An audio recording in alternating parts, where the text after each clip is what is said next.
Good afternoon, dear friends, ladies and gentlemen. We have to start very punctually today because some of our speakers are very pressed for time and need to be at least 5 different places at the same time.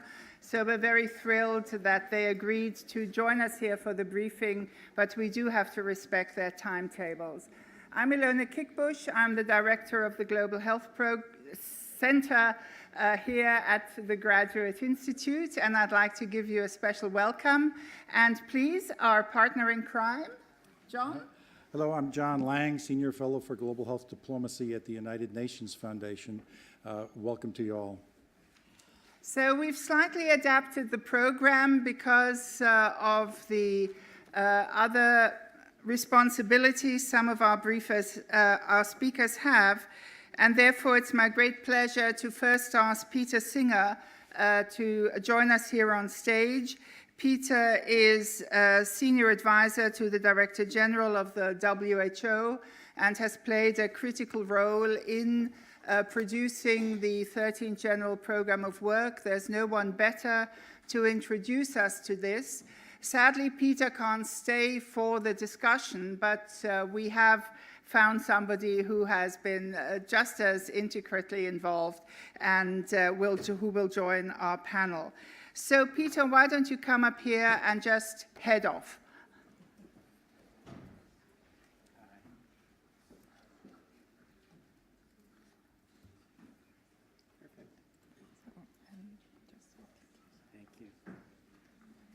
Thank you so much, Ilona, and thank you so much, John. It's really a great pleasure to be here, and it's wonderful to have this opportunity to speak with you about the GPW 13. And my purpose in the next 10 or 15 minutes or so is really just to give you a bird's eye view of the document. It's not a short document, but the essence of it is very simple. And just actually, before I go to the essence, you know, the GPW 13 is short for General Program of Work.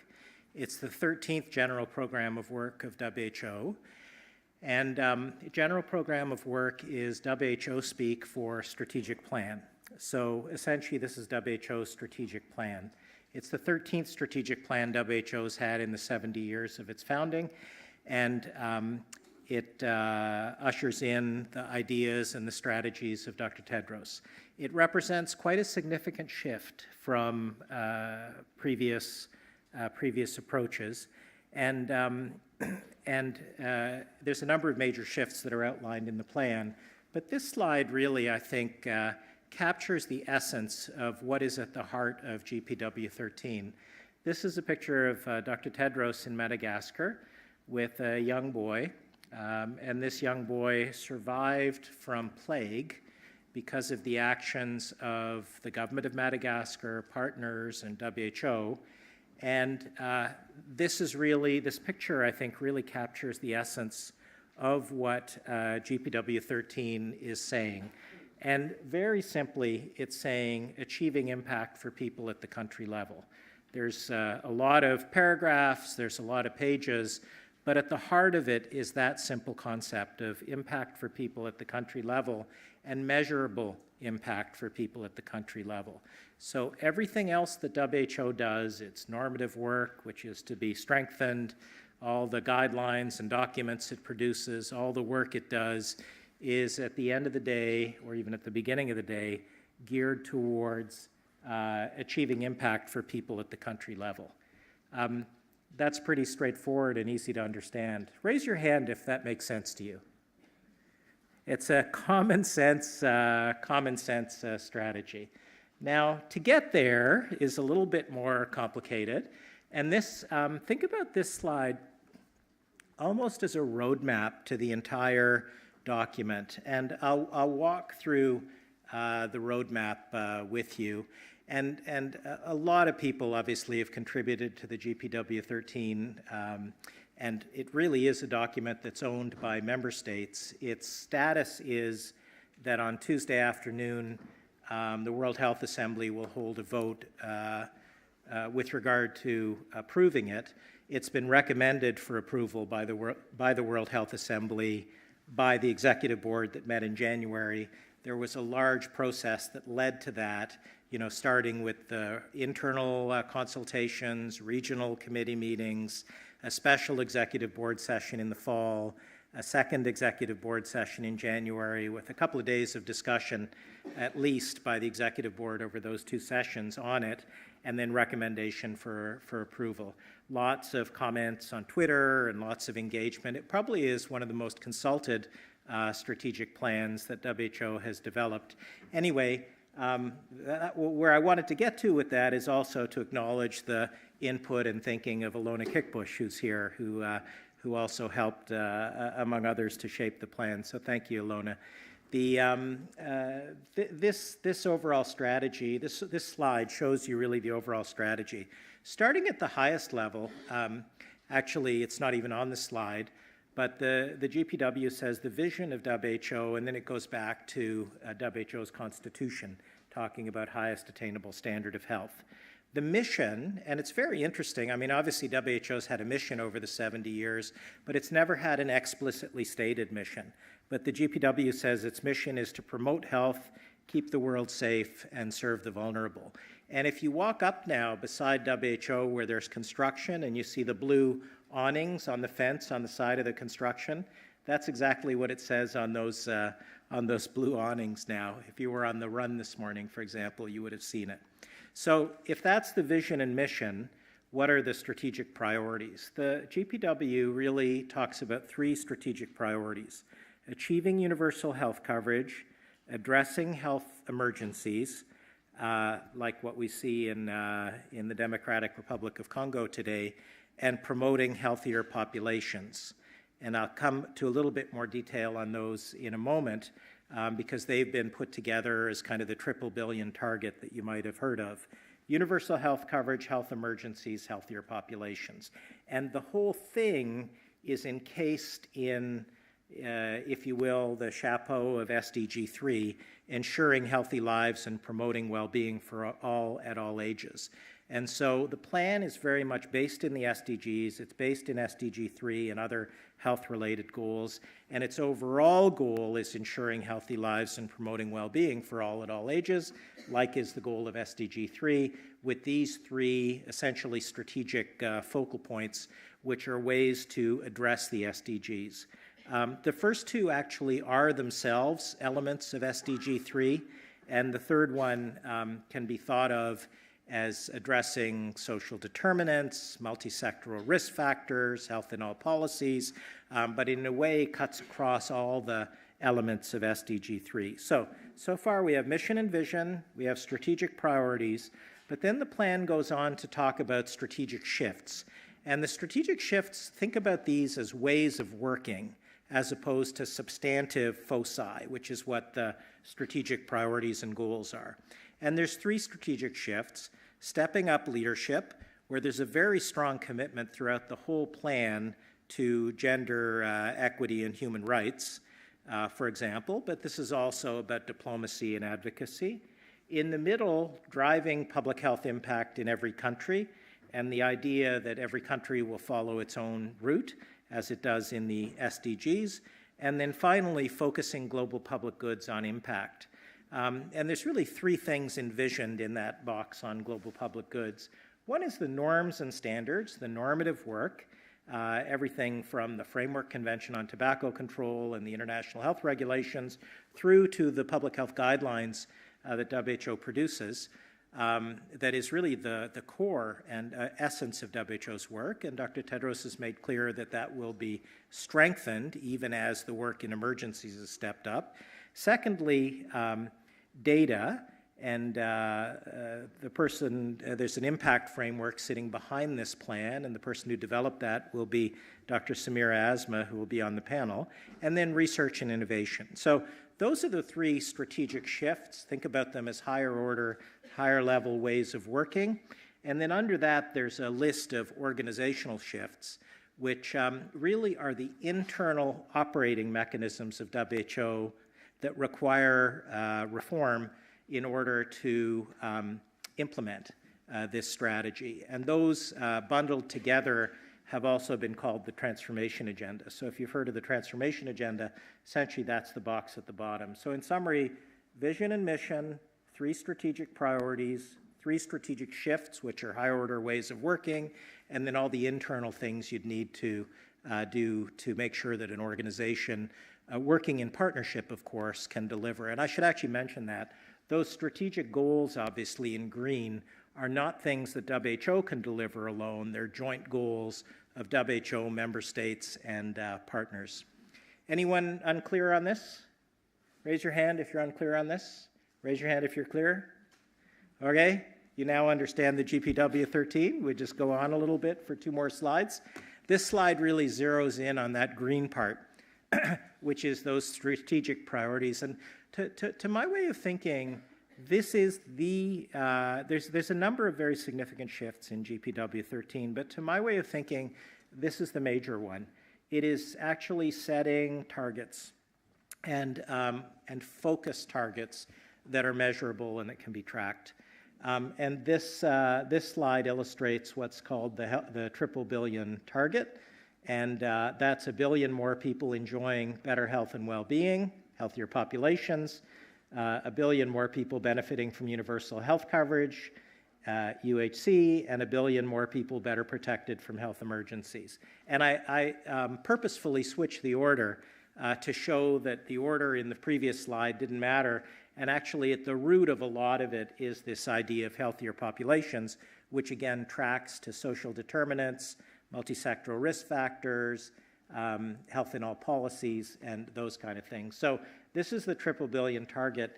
And as Samira will probably say, we have an expert reference group that is co-chaired by Peter Piot and Julio Frank, who are advising the Director General on the measurement of this triple billion target. And they've recently issued a report. And by the way, a lot of material around the GPW is on the GPW consultation website. If you Google GPW 13 WHO, you'll find it. And this is the triple billion target. That group released a report last week that concluded that the triple billion target is measurable, recommended obviously the strengthening of data systems in countries, which is a role of WHO to help countries strengthen their data systems, and made detailed recommendations on each of the 3 billions about how one might measure them better. So far we've got first slide on the essence. The second slide gave you a roadmap. This slide is at the very heart of GPW 13, which is the triple billion target. And how many of you heard of the triple billion target before you came here today? Yeah, I mean, it really seems to have caught on, and that shows you that it's a, it really is, I think, a shift, a major shift for WHO. And this is the last slide I want to show. These are 5 platforms that are identified in the GPW as maybe areas of work that contribute to all the targets. Improving human capital across the life course, which includes early child development, includes aging, includes SRHR, accelerating action on preventing NCDs and promoting mental health, accelerating elimination, eradication of high-impact communicable diseases, tackling anti-microbial resistance, and addressing the health effects of climate change, especially in small island states. So just to show you that the topics that you would be expecting are still there, but what we wanted to do is really take a focused view on WHO and really bring it down to 3 core elements that were not necessarily specific to individual diseases. And that's really the logic and the rationale. Maybe the last thing I'll say is that since the GPW was recommended for approval by the World Health Assembly recommended for approval in January for the World Health Assembly in May, WHO's been very busy preparing for implementation. And I would say at this point we're along the road of preparing for implementation. What does that mean? There has been the development of an investment case for the first time in WHO's history that's based on the strategy. There's been the development of an impact framework, which Samira can talk more about, which is 44 targets that will help to measure progress. there's been development of a program planning and budgeting framework that actually incorporates those targets. So that's a way of starting to attribute the causality of what WHO is actually doing. And there's been the development and recent publication of a revised financial estimate for the inputs needed for WHO during that period. And I don't know if you've seen those, but the overall estimate is over the 5-year period about $14 billion with a base budget of about $10 billion, which represents about a 14% increase over the current run rate. And some of the main drivers of that are actually strengthening WHO at the country level, which, as you can see, is a very important piece of this. The polio transition is a strong driver of that, and data and the ability of assisting countries with their data systems is a strong driver of that. So what I'm really trying to illustrate is that the financial estimates and the budget actually undergird the strategy. The same things we talked about in the strategy are actually also the things that you see in the financial estimates. So, in summary, I would say that WHO is on the brink of having its 13th strategy, ushering in, the administration of Dr. Tedros. I would say the strategy does represent a significant shift from what has gone before, although in some ways it's almost a historical return back to WHO's constitution 70 years ago, and we're celebrating its 70th birthday this year. I would say that for the first time, it has not only a vision, which was always stated in its constitution, but also the mission of promoting health, keeping the world safe, and serving the vulnerable. I would say that the strategy's focused on 3 clear strategic priorities: universal health coverage. About half the world at the moment have universal health coverage, access to essential services with financial protection. Universal health coverage, health emergencies, and healthier populations. And the strategy on those points has a measurable target, the $3 billion target. It also identifies ways of working, the leadership, the public health impact in every country, and the global public goods for impact. The group has been preparing. So there's a very strong implementation orientation to the strategy. Many strategies are written and they sit on the shelf and nobody even really remembers what they said. Hopefully this one is written for implementation. The $3 billion target has caught on. There's measurable outcomes in there. There's an impact framework in there. It focuses not only on the what, but also on the how, the ways of working. And beyond that, it focuses, the future work will also focus on the changes needed in the organization to deliver, including working closely with its partners. Because there's no question that WHO exists in an ecosystem with partners with whom it needs to work with great humility, because at the end of the day, the challenges that we face in global health are greater than any one organization alone can tackle. So, Ilona, I think that's a quick summary of GPW 13, and I thank you very much. Thank you very much, Peter.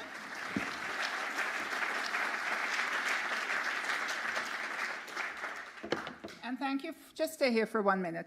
And thank you for ending as you did, as opening the perspective towards the partners and everyone else. You mentioned the SDG 3 also in your presentations, how all this comes together. And this is, of course, an issue we then want to take up on the panel.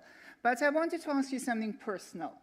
And that is, you sort of lived and slept and ate and drank with the GPW 13 for about a year now. What was the most important thing for you in that process?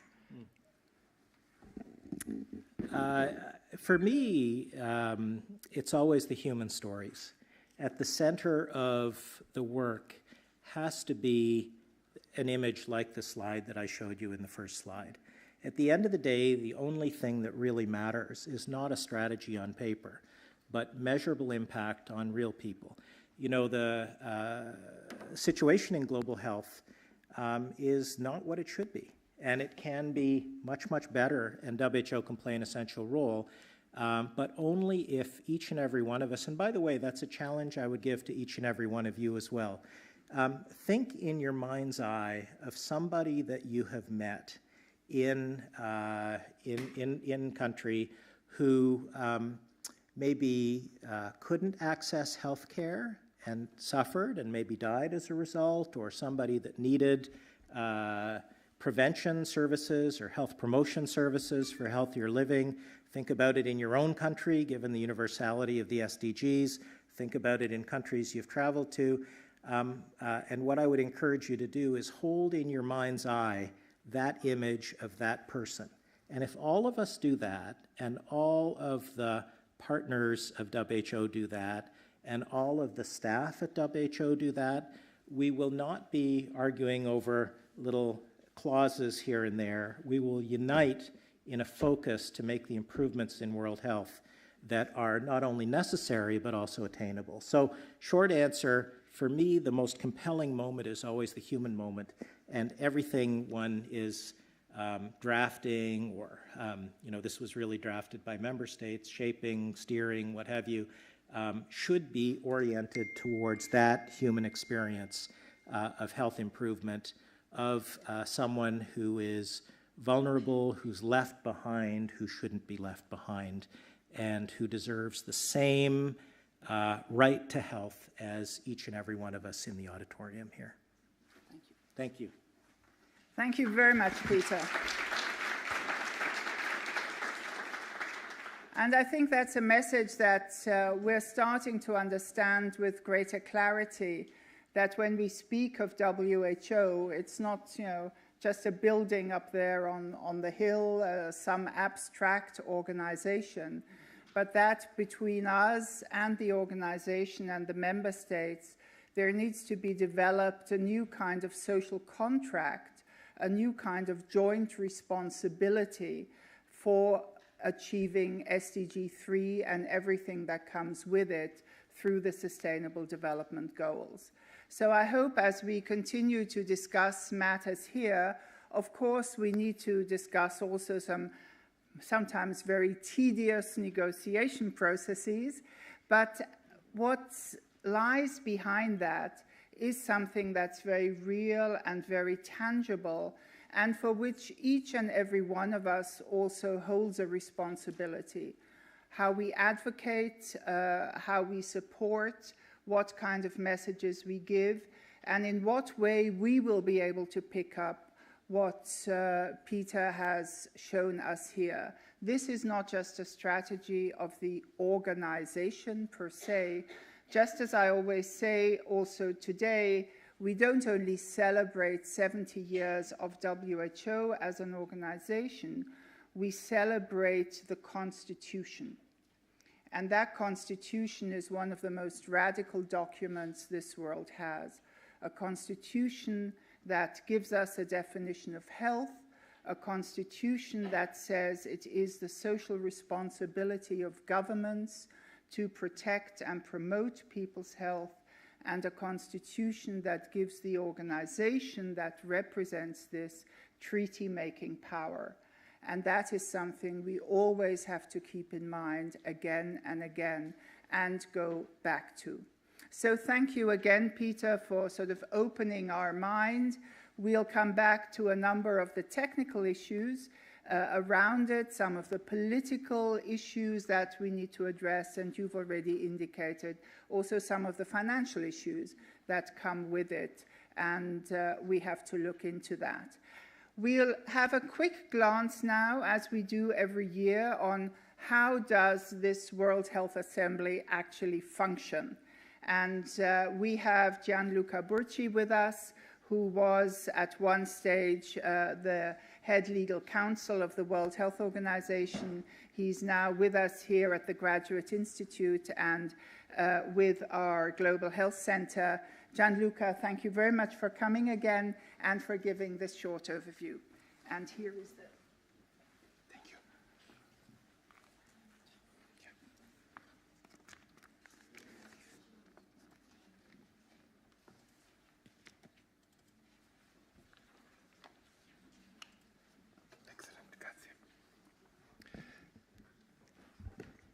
Hello. I don't know how many of you did walk the talk today. It was a beautiful initiative, and I asked my colleagues whether this is a one-time thing or whether Dr. Tedros would like to make it a regular feature. He said he would like to do it every year, but the logistics are quite something. So anyway, we'll see. But it was a very good way, I think, a very good message, and a very good informal social event to start the Health Assembly. So, as Ilona said, I used to be the legal counsel of WHO for a number of years, and I had the privilege or the misfortune of serving 17 or 18 health assemblies. So, I won't go obviously into the substance of what you're going to decide, but in particular, those of you that are here for the first time, whether you are delegates or NGOs in whatever other capacity you participate, the Health Assembly can be a disconcerting experience because it's very short. It's the shortest assembly in the UN system. It's very compressed, it's very frantic. You come, people are running all over the place, ministers are coming and going, secretariat is stressed, you have to bump between meetings. And so to have some ideas of how the assembly actually works, the mechanics, it's important for you to navigate the next week and to make the best of your participation.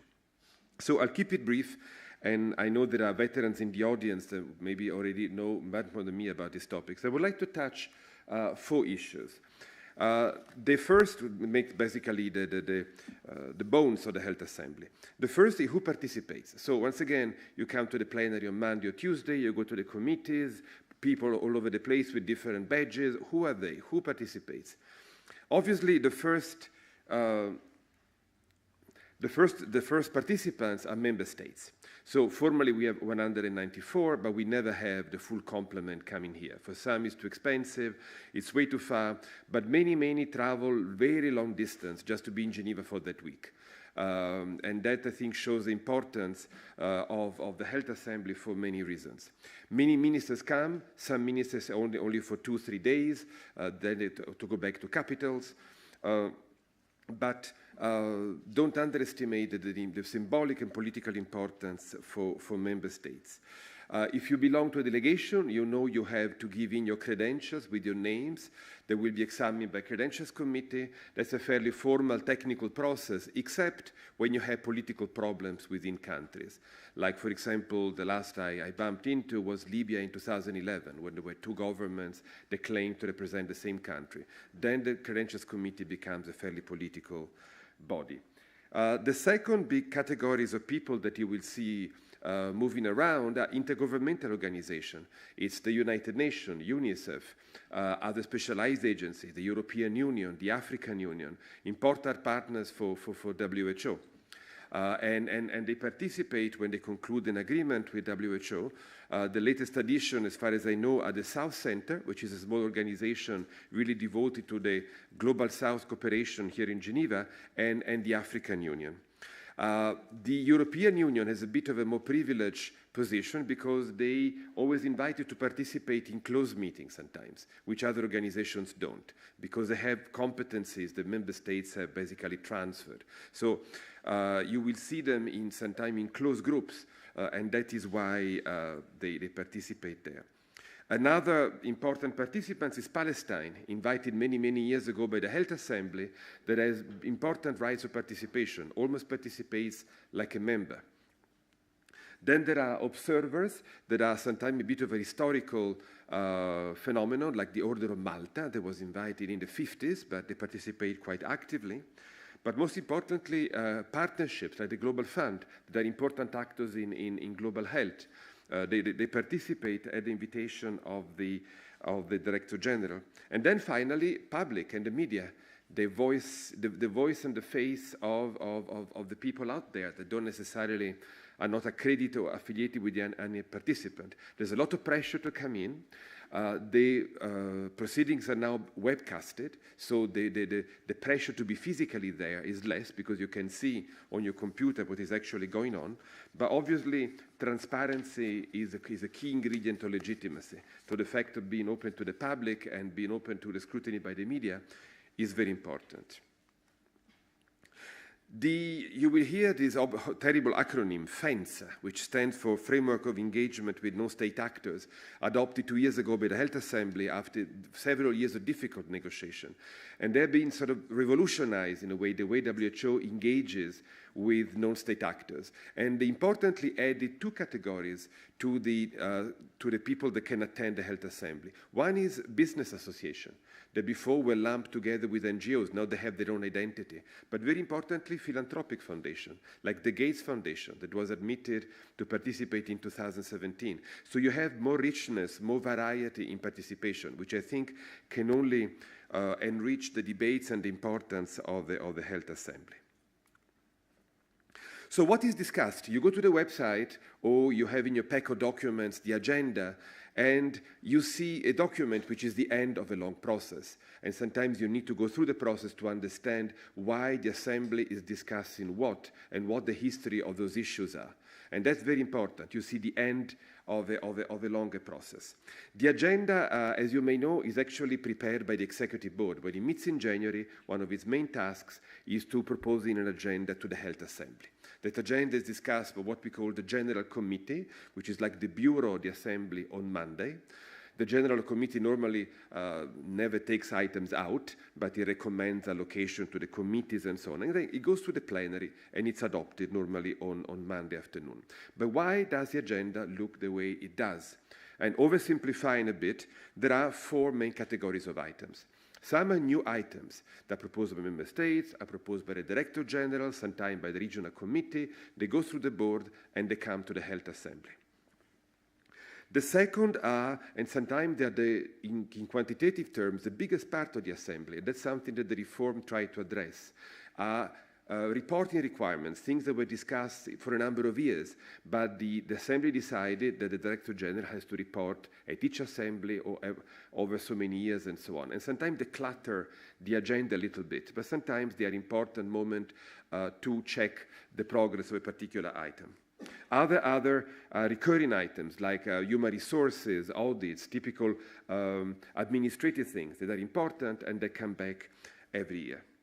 Then there are, and it's a rarity, that's number 3, what we call supplementary items. When states come straight to the Health Assembly without going through the board and propose an item. That's also discussed by the General Committee. There is a separate recommendation whether or not to accept it. As I said, it's not terribly frequent, but it does happen.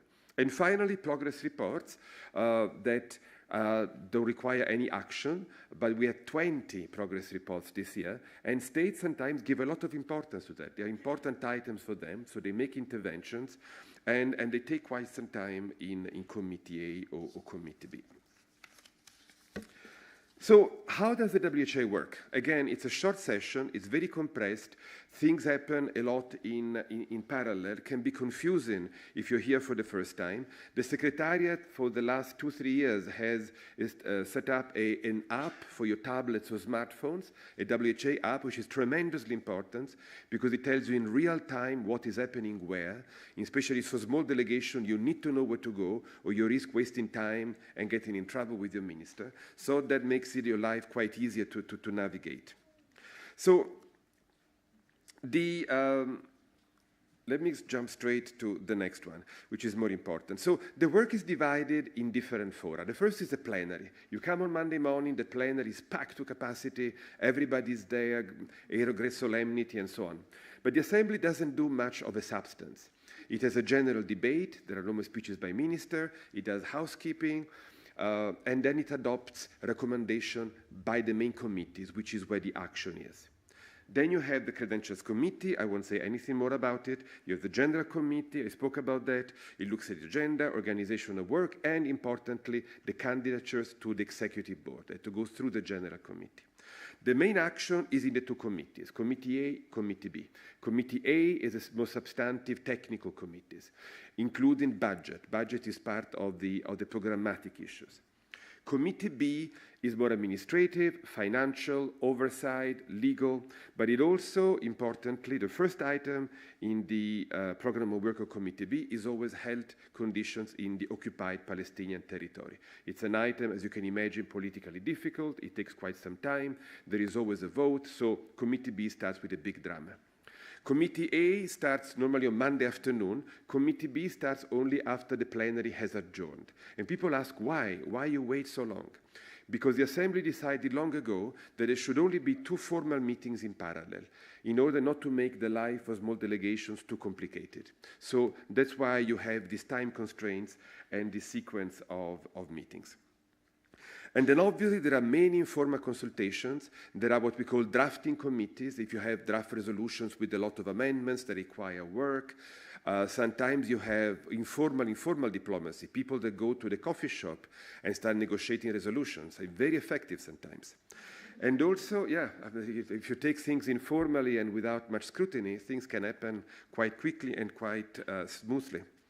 We have side events, we have technical briefing organized by the Secretariat, and then the Assembly is becoming really the global health week. Everybody converges on Geneva, as you can see here also. There are many, many events, many bilateral meetings. Your minister will disappear immediately and have bilateral meetings with other ministers. There are events outside the Palais, like here at the Graduate Institute. So that is very good because it shows the political importance of health and the engagement. Sometimes it distracts a bit things from the Health Assembly. You struggle to find a minister because it has gone to a briefing with somebody else. So there's always a challenge in how many things can happen at the same time. Finally, and I'll stop with this, how decisions are taken. So decisions obviously are the reason why we are in Geneva, not just to talk, but to adopt resolution, decision to move forward on important public health issues. First of all, the reform has decided the resolution and decision can be new ones, can be introduced only until Monday night. So there should be no tactical surprises, no delegation that put in draft resolutions on Thursday just to make things more difficult. So there is a clear interest in more predictability and more rationality in the way the Assembly works. Then obviously there are discussions, as I said. There can be multiple amendments to draft resolutions. These are either taken in the committees or they are discussed in drafting groups. And then there is a sequence of events that not everybody fully understands. Resolutions are adopted by the committee first, but then they come back yet again to the committee because the committee sends reports to the plenary. And delegations sometimes think, oh, I have another chance to reopen draft resolutions. And that's not possible. And there's a lot of confusion, sometimes tension about that. So that should be very clear. And they finally go to the plenary where they are adopted as packages towards the end of the session. So there's a certain sequence of steps on how decisions are taken. WHO is very, very attached to consensus. Voting is a defeat. I've seen incredible tensions and very difficult political situations where the only element of agreement was we don't want to vote. And that obviously gives a lot of importance to negotiation. You need to sit together with other delegations. You need to smooth out as much as possible your differences. You need to come to a text which is, by and large, acceptable to everybody. It's a lot of work, but I think there's a lot of value in not dividing states visibly, by having something where everybody can live around that political decision. The only formal votes are for the elections, typically Director General every 5 years, and as I said, on Palestine. So I think I'll stop here. I gave you the essentials of the Health Assembly, and if you have questions, I'll be happy to entertain me bilaterally when we go for a coffee break or at the end of the meeting. Thank you, Ilona. Thank you for your attention.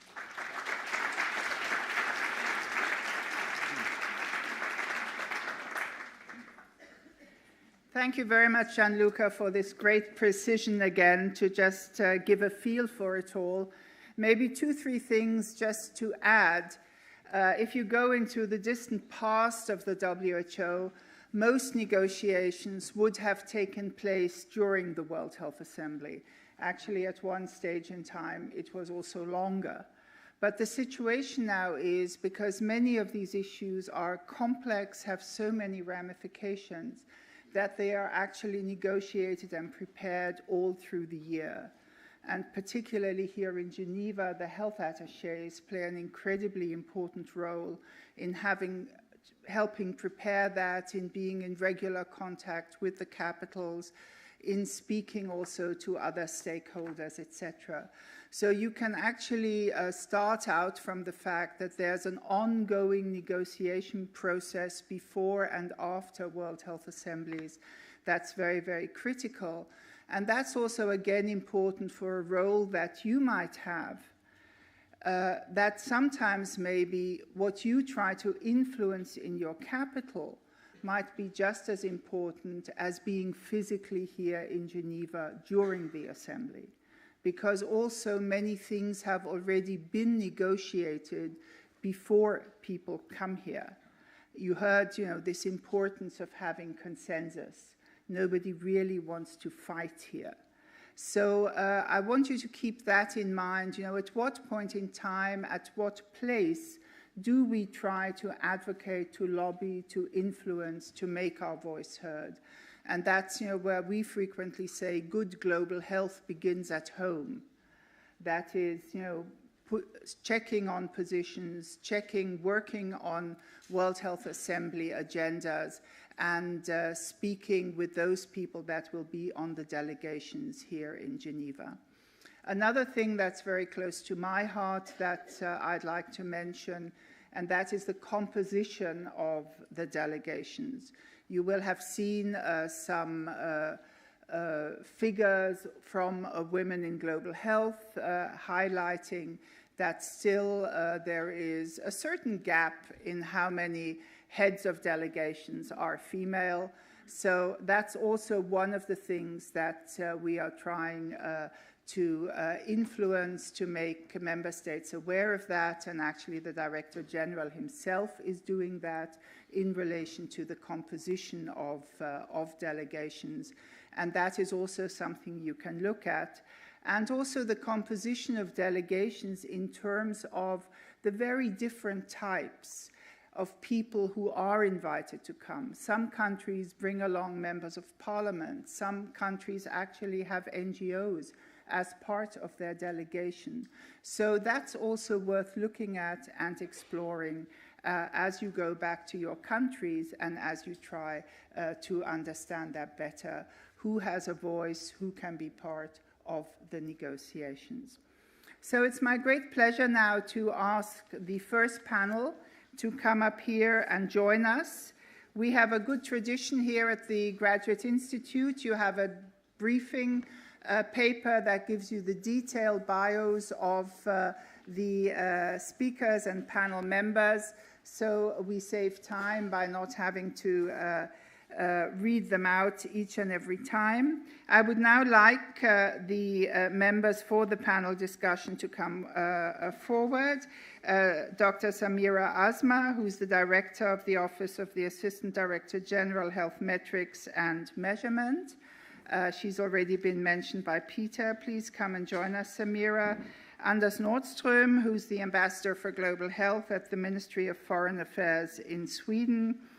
Lois Pace, who is the President and Executive Director of the Global Health Council, and Fumi Griego, who is the Assistant Director General for Strategic Planning, Policy and Research at the International Federation of the Pharmaceutical Manufacturers and Associates.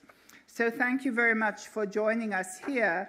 And you will see we have tried to have the representative of some of those FENSA-type organizations. Some of you will know that in the past we actually made a suggestion to have not only the Committee A and B that Gianluca spoke about, but a Committee C, where the various partners would actually be discussing together at Assembly. And maybe FENSA gives us an entry point to discuss this again in a new way. But meanwhile, we'll do it here. And I would ask first to Samira, actually, to give us one more piece of the puzzle that Peter Singer raised for us. He spoke about the impact framework and how important it is for WHO with this new global program of work to have impact in countries and to be much more accountable also to countries and people. So Samira, would you tell us a little bit more about that impact framework? What it is constituted of how you will want to work with it and who needs to contribute. Over to you, Samira. Certainly. Good afternoon. First, I would start by saying what cannot be measured, cannot be managed, or cannot be accomplished. And as Peter already highlighted, the triple billion goals, it's a lofty goal, but I think it is really the North Star for all of us. And the way it is supported is through the WHO Impact Framework. Basically, it's a measurement framework and a very valuable and an innovative way for the organization, member states, and partners to systematically track not only the GPW13 over the course of next 5 years, but the SDGs, whether we are able to track and achieve by 2030. So it is a very good mechanism for us to measure and monitor and track progress. It is structured around the triple billion, universal health coverage, health emergencies, and healthier population.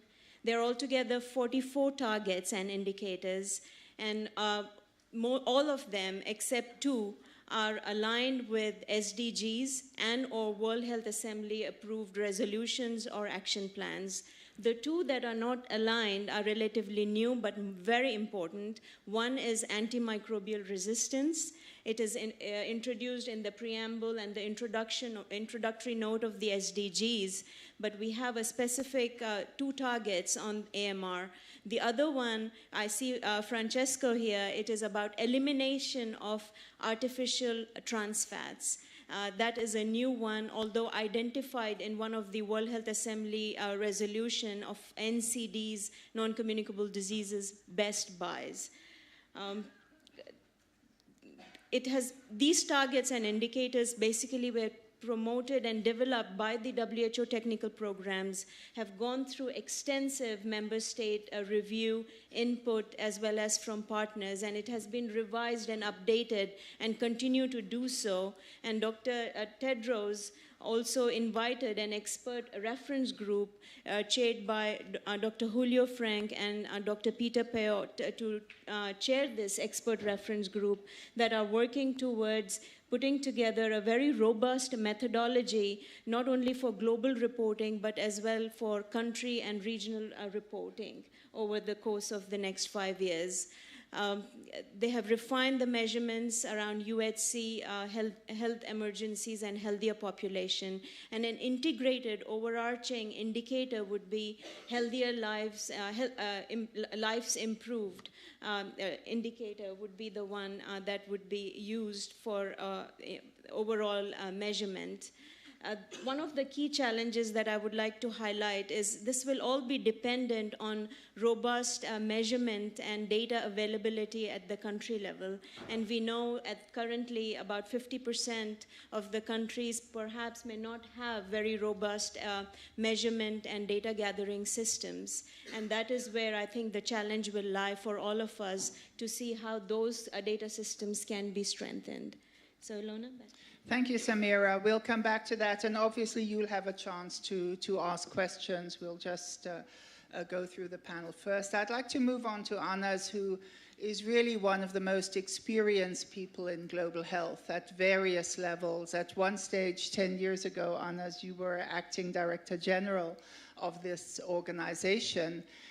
You have worked at the country level for the WHO also, and now we've invited you in your capacity as Global Health Ambassador of Sweden.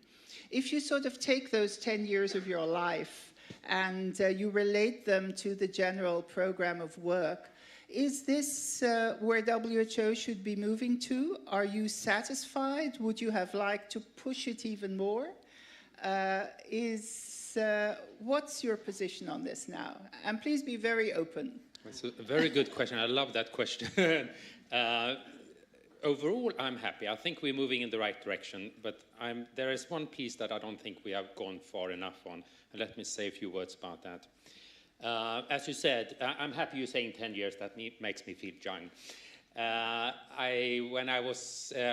Last year, I was the head of the WHO office in Sierra Leone. Then I returned to Sierra Leone, where I started 30 years ago, actually, when I started working on international health. But as you said, I mean, this is quite a special sort of date for me, because 12 years ago then I was informed, Jean-Luc, I was there as well, that J.W. Lee was so severely ill that he will not be able to perform his duty. And then 8:45 tomorrow morning, he was declared dead, and I was faced then with the task of taking over the organization as the acting DG.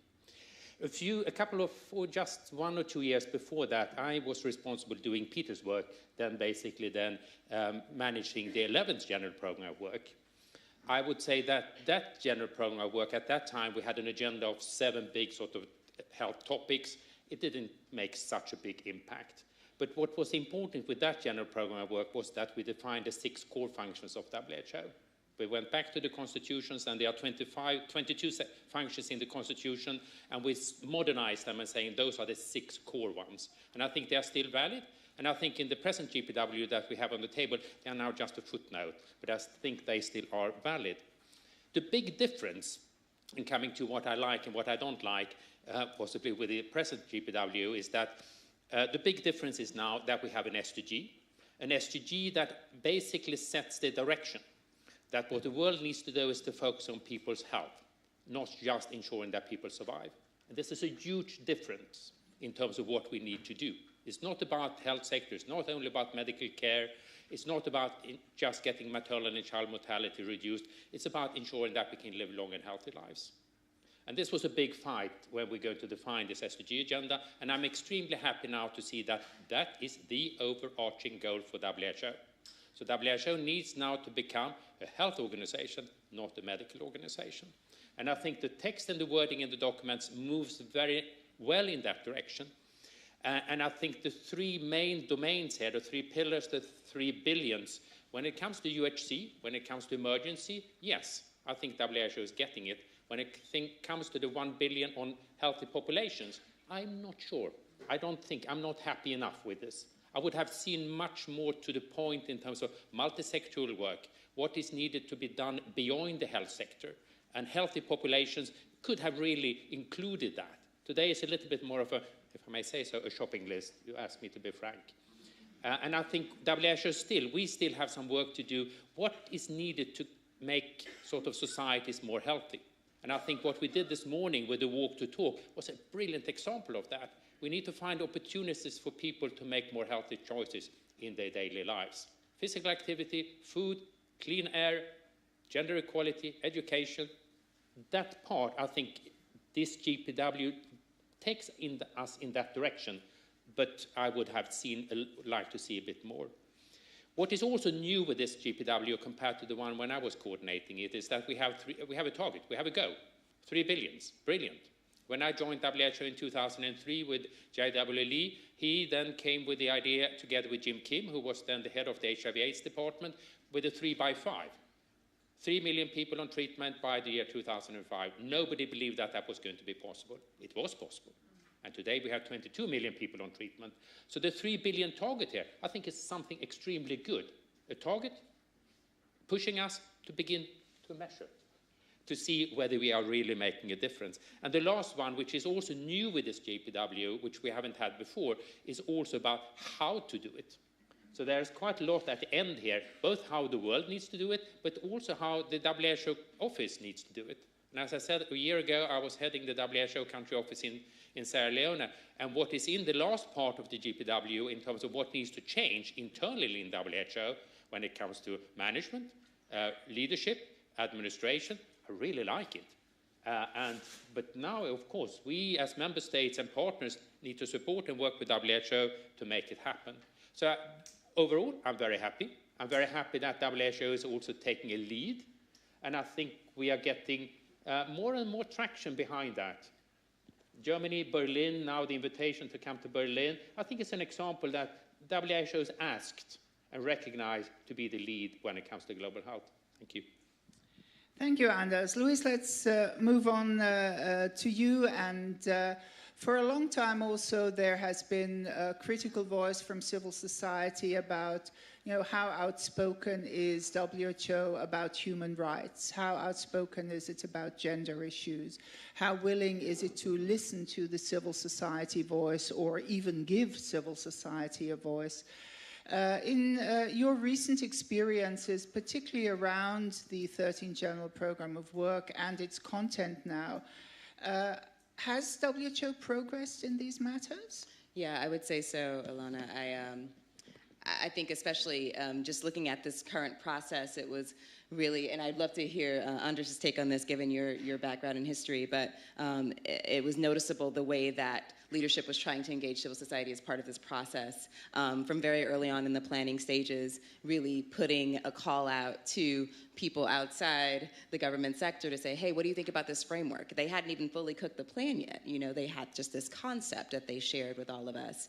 And then in the second iteration, they also shared this fleshed out draft strategy, invited us to the meeting in November. They continue to put out surveys to ask how they could work with civil society sort of moving forward. And so I think that's a very good sign to see WHO and its leadership really think about the how, right? I think we've had a lot of conversations about Influenza over the past few years, and of course there are organizations in official relations, and there are ways for NGOs and other groups, non-state actors to engage. But the reality is how that's happened practically has been a challenge. There's been a gap there. And so it's been really promising and hopeful to really see that play out in this way over the past, say, 9 months. Thank you. Fumi, more or less same question to some extent for the private sector. You're one of the business groups or industries that has, formal relations with WHO as the IFPMA. What has your experience been, and how do you see certain key issues reflected? We can see that universal health coverage is firmly in the center, and in the center of universal health coverage, of course, is one of the most controversial issues in global health, access to medicines. So where do you position yourself as an organization, as an industry in relation to that? And what kind of dialogue would you be wanting to see and expecting as this program is moved forward? Thank you. I think, coming from the life sciences sector, just even beyond the research-based pharmaceutical industry, our whole reason for being is to promote health. And so I think there's a very good compatibility between our business goals and the goals of the WHO in achieving health for all. So I think what I'm really pleased to see, especially in the process of the creation of the GPW, in adopting many of the SDG targets and goals is really embracing SDG 17 and the partnerships. So we see a lot of language related to partnerships, which is very helpful within the GPW. But beyond that, what I've been very much pleased to see is engagement by not only Dr. Tedros, but the entire leadership team in reaching out to the private sector.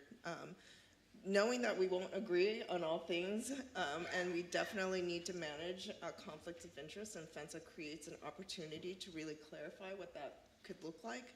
But I think there's an openness to hear about what our contributions can be in attaining our joint goals of improving health for everyone. And so, again, the process has been very open, but there are a lot of different, it's a new way of doing things, I think, that both sides needs to get used to. But I think we're very much encouraged to see that there is an open dialogue, but at the same time being very mindful of managing conflicts of interest as it needs to be. Thank you, Anna. If we assume this 13th General Program of Work is going to be adopted in the course of the week, what is it exactly that member states must consider, if I can say, even self-critically? Because if we take the Sustainable Development Goal 3, there are issues, implementation UHC related to domestic resources.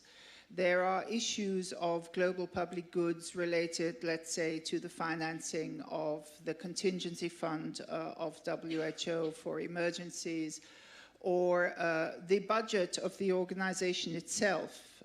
Peter already referred to that there will need to be a new basis of finance for the organization.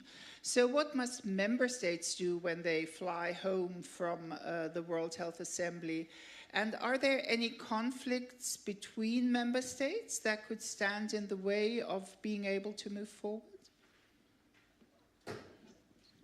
I think the most important thing for member states is to begin to think health instead of health care. Because that's really the message here. So they need to go home, Minister of Health, realizing that I need to take a lead just as WHO is taking a lead now for health, not just for the health sector. I need to engage with my Minister of Agriculture, my colleague, and see how we can get more sustainable food production so that we can get food that is healthy. I need to engage with the private sector to ensure that private sector is actually producing good and healthy food, which private sector can. We have big progress in Sweden on that right now. So I think I would say that what member state really needs to begin to internalize what SDG 3 is about. SDG 3 is not only about the 13 targets below, because they are in some way health sector targets. But SDGs 3 and the whole architecture of Agenda 2030 is about, that is our goal, healthy populations. Then we need to get climate, we need to get education, we need to get partnerships to contribute to that, in the same way as the health goal needs to contribute to like the education goal. But to try to get that mind shift, I think is what is most important.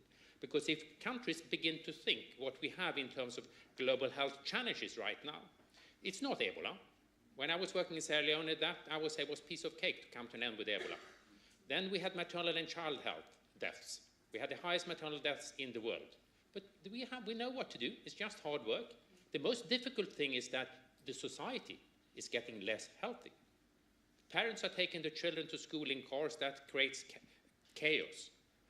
We get obesities. We get smoking. And it's now.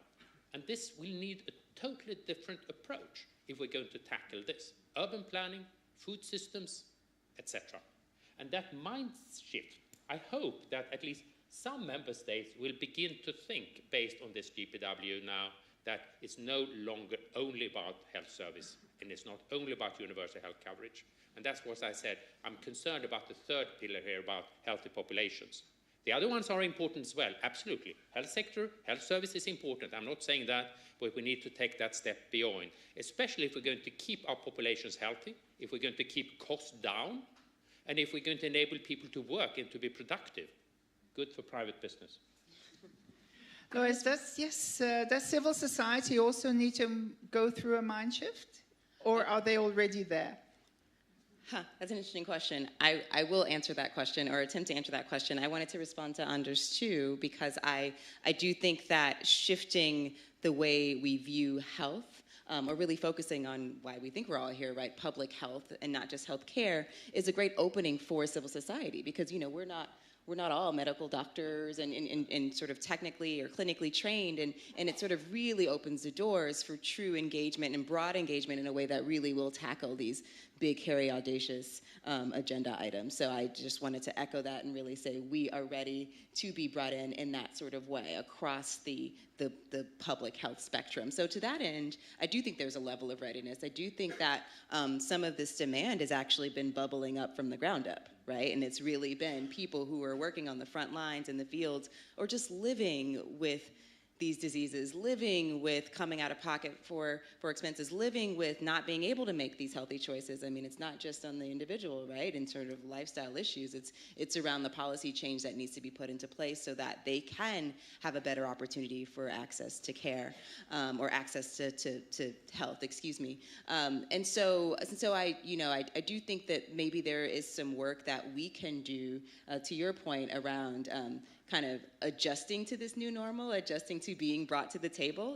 How we engage is still a question mark for us, and it's not just through WHA in this week. It's not just through having official relations. There are other creative ways that I think we can and should be putting on the table as invited to. But we definitely are ready. We're ready to really tell our story as we see it, and I think are really hopeful that however WHO and member states move forward, we can really be a part of that in a way that's meaningful for our communities. Thank you. Fumi, I'd like to ask you also a slightly broader question related to that. I sit on the NCD Commission, and one of the recommendations that is coming from this commission is that we need a new economic paradigm for the NCDs. And in that context, we discussed in general what we called a little bit a new macroeconomics of health, which could be just as critical to understand better, just as when Jeffrey Sachs headed the Commission on Macroeconomics of Health, we started to understand health's relationship to development. Now, of course, health in the widest sense is one of the largest businesses in the world, one of the largest industries. It can be conducive to health. It is one of the industries that is very destructive to health. We're really grappling with that in the NCD Commission, and not all member states are of the same opinion as to, how one should respond in terms of taxation or legislation, etc. But there is something new from 20 years ago, or when the WHO Constitution was written, that health was not a big business. Health was not an economy that countries partly depended upon. How much are you thinking about that in your industry? Not only the pharmaceutical, but the larger industries, particularly now the IT industry related to that, etc. Well, I'm glad that you brought this up, because this is something that I think the industry is waking up to in a way that perhaps it hadn't in the past. I think there's been a lot of discussion, as you said, about health being part of wealth, and wealth being conducive to health, but not really thinking about the broader economic impact that the health economy can bring.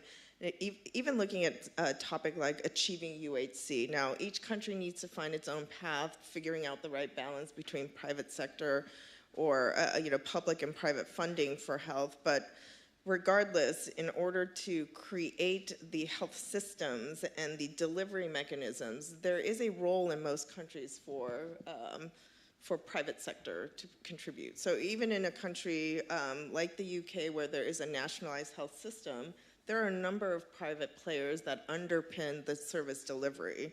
And that level of economic activity, I think, is so far underappreciated. And I know there are efforts at the WHO Euro to look at this. And I think this is an area where both, again, the business sector from the health side, as well as the government, as well as other key stakeholders from civil society can really come together to make the economic case for health, not only to improve economic, for meeting health needs, but for the impact that the health sector can bring in terms of development and GDP goals. I think there's in countries like the US and others, you can argue what the right amount of health spending is, but it's undeniable that it is a growth engine in terms of employment. And so, from a societal standpoint, what types of industries would you want to promote? Wouldn't you want to promote a health industry that really promotes not only longevity, but quality of life for all? And so I think there's an underutilized, if you will, coalition of stakeholders who can really make the investment case for health, not only from a public spending standpoint, but from an economic growth standpoint. Thank you. Anders, I'll get back to you in a minute. Samira, tracking that kind of impact, how much has WHO advanced? I've sort of argued the DG should actually have, a senior macroeconomic advisor, because health is so much part of the global consumer industry, of cross-country, transnational capital, investment choices, etc. How much are you thinking about that? How useful do you think it could be? Or should we just leave it to the World Bank to track economic impacts? I think it is everyone's business, so we shouldn't leave it to just one organization. With regard to WHO's and the definition of the UHC, the way we have defined in the GPW is effective health services without financial hardship. So I think that is inherently constructed in the target Looking at the healthier lives, your comment, Andres, that you were not very happy in the beginning, but I think you might be somewhat pleased when you look at the specific indicators and targets spanning across NCDs, human capital, environment and climate, and of course communicable diseases and AMR, but each of these have an economic component as well. We have seen with tobacco control and the taxes, which has not been utilized very effectively except for a handful of countries, and we have seen Philippines using alcohol and tobacco tax to fund the universal health coverage in the country, and similar is the case for Thailand, but these are only 2 or 3 that we can in our hand count. And there is, again, a long way for us to go and achieve in that area where we would promote both healthier lives, but also bring in resources and investment. So WHO critically would have an important role to play and work with partners such as World Bank and others. Thank you. Anas, you want to say something, but I want to add on a question to that straight away. Some of the Nordic countries have moved forward, for example, with divestment strategies, both in terms of fossil fuel, and we of course now know how much that is part of NCDs, something that we hadn't looked at so much before, and the other is of course divestment strategies in tobacco, which relate, I'm thinking of the Norwegian Sovereign Wealth Fund, maybe there are also major Swedish investment funds that are moving in that direction. So if you could also add something of that to your comments and share with us whatever you spontaneously wanted to respond to. Okay, thank you. I mean, you raise so many very interesting questions, but let me start with that one, because I think that is something we need to think more about. Those are the links in between health and climate in some way. A lot of what is good for our climate is actually also good for health, and also the other way around. We speak a lot about the negative impact in terms of climate change on people's health, but if you also think about what is needed in order to be able to have a more positive development in terms of what is happening in terms of our climate for our planet, quite a few of those things that we need to do is actually good for people's health as well. So if we can begin to make those links and look for those co-benefits, yes, I mean, Sweden is going to be fossil-free now, 2050. We have quite a big steel industry now. The technology is developing, ensuring that we can produce steel without carbon, without coal. So in Swedish, the slogan is kolfritt stål, meaning that you can do this, which we have done for 300 years with coal. Now we're not going to do that any longer, but new technology will make it free of coal when it comes to the production. So I think that's a very interesting agenda, and speaking to, and I'm engaging more and more with the climate people, because for them, they see that health is a good sort of now intermediary, because it's easier for people to see and see the benefits of actually having a society, an environment that is healthy. And then they see that, okay, but that is actually good for climate, so let's work together. So I think that's a very interesting one. But what I wanted to say, when you talked about the health industry before, because I think there is a conflict there, and I think one needs to talk a little bit more about that. Because if we're serious about ensuring that people can live long and healthy lives, we do not want people to be sick, basically. That means that health industry will have less to do. With aging populations, perhaps that will not be the case, but our goal is that they should do less. Instead, our goal is to ensure that people can stay healthy, either by preventing or having more effective treatment and way of supporting people when they fall sick. One of the chief executive officers in Sweden, head of Scania trucks, he came into that job and he saw that 16% of the people were on sick leave, costed them 260 million per year. He reduced that level from 16 to 9%, he saved 90 million in 1 year's time. He saw the economic benefits. So I think that making that economic case, no problem. Much more difficult is than if I compare Sweden and the US and to see what we spend on health and also how important health as a business is as part of your economy.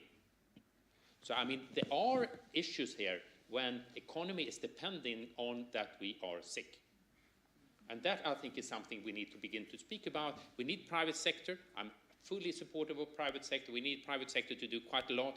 But how are we going to ensure that we get overall private sector to enable us to be healthy? And that is why this overarching goal is so important, because if we always test everything we do, is this actually enabling us? Because it's good for you as an individual to be healthy. It's good for the economy, the society. We will reduce cost. We will increase productivity. If we have people that are healthy, then they can work, and we can actually do better in terms of private business. But there is an issue with the health industry right now. Thank you very much. I wanted to give 2 or 3 people here a possibility to ask a question. Anybody want to raise a question to people here on the panel? Yes, please. Just short questions, please. Thank you. I guess I know what this question is about. Hi, Julius Morke. I'm currently consultant at WHO.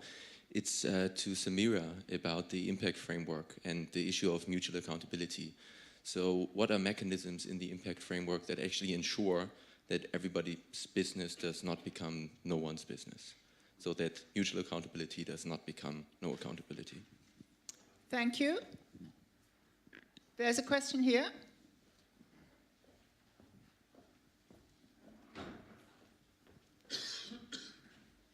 I have these very healthy staff. Hi, I'm Rachel Thompson from Chatham House. First of all, I'd just like to congratulate Ilona and Graduate Institute for the great diversity on the panel, which is exemplary. But yeah, I was going to ask Samira a question, but I won't. I know, it's so refreshing. I may ask one. A new definition of diversity. Very good. Yeah, you see? Yeah, exactly. So I'll ask one for Fumi instead, which is about, you mentioned how FESNA, excuse me, and the new administration has been very open and welcome to engaging with you. I wondered if you could give an example of how, with this new framework with FESNA, that you might navigate a hypothetical conflict of interest, specifically, although hypothetical, to help us understand in action what this actually means and if it is progress. Thank you. Thank you. And just to say, we did think of that, and initially Peter was supposed to be there, so you weren't supposed to be the only man. So we do try, but it's getting more and more complicated. I can see that. One more? Okay, all right, maybe so. All right, yes, Franklin? Franklin Appel, World Health Communication Associates. A lot has been said about reinforcing the normative role of WHO. And I'd like to remind everyone that the normative role actually also means an advocacy role. Because you set norms, you have to advocate for those norms. And sometimes there's a conflict between the international role and the intergovernmental roles. And I want to see how we're moving towards more of being the advocate and champion of our normative standards. Thank you. All right, go ahead. Thank you. A very good question with regard to the attribution and the contribution of various partners, including WHO in particular, to achieving the targets outlined in the GPW 13 as well as the SDGs. The measurement framework highlights the accountability of not only WHO Secretariat, but member states and partners across the targets. And I think the up-and-coming SDG roadmap, where WHO's leadership in achieving the SDGs, I think would clearly be more delineated as we go down the road. But each of these targets also have or may not have policy action plans or technical packages that ought to be developed, and where none exist. And then WHO's role in terms of fulfilling its normative function, as was just suggested, where WHO can play a role in optimizing those interventions in terms of supporting and providing those norm standards and technical assistance, I think has to be more progressively and implemented. Thank you. Fumi? I actually want to start by going back to what Anders said earlier, because I think this brings back to the importance of indicators and what is it that we're trying to achieve. So I think when we have health outcomes and health promotion as the targets that we're trying to achieve rather than inputs, right? Number of surgeries, et cetera. Then if you align the incentives financially, particularly for business around that, you achieve the goals without promoting continuation of the problem, if you will. So I think of what Dr.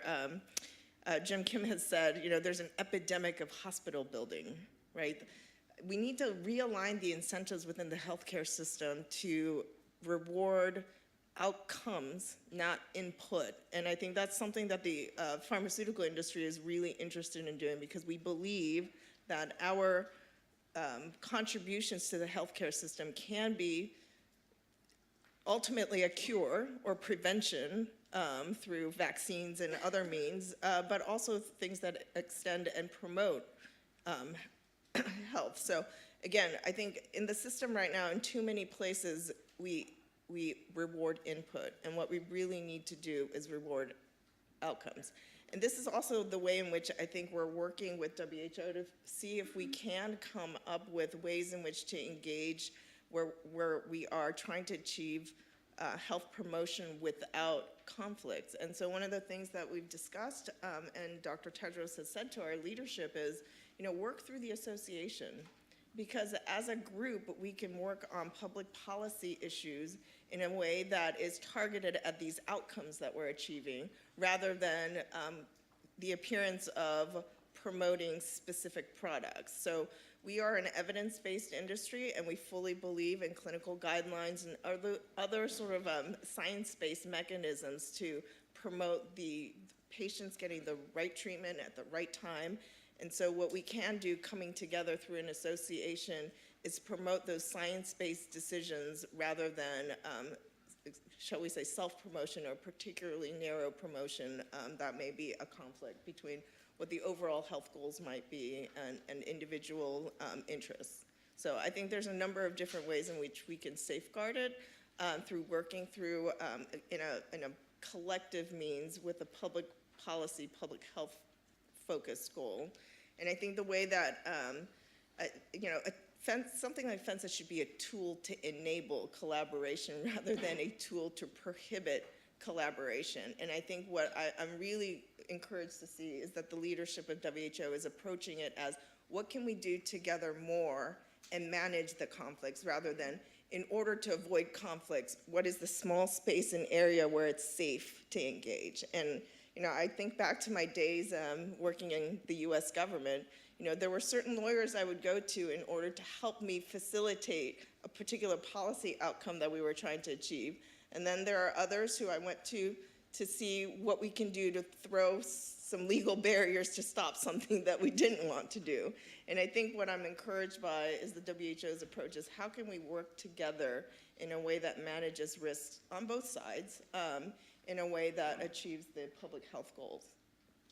Thank you. I'd like to ask Lois and Anna's also an additional question in terms of this normative role. Obviously, there's a whole range of norms and standards WHO has already adopted and that need to be implemented better. Not only, I might add, by member states, but also by other international organizations. We've had a conflict around the Global Fund and the alcohol industry, for example, where there are different opinions. So where, better coherence around standards and norms is actually requested in terms of SDGs for the whole system, something we haven't thought of that much in the past. But also there is a totally new world out there. And how much should WHO be engaging in normative work around digitalization, around personalized medicine, around genetics? The world is, progressing at an enormous speed, and here's an organization that, has the financing means of a large general hospital, and yet humanity's future is being discussed out there, partly in the private sector.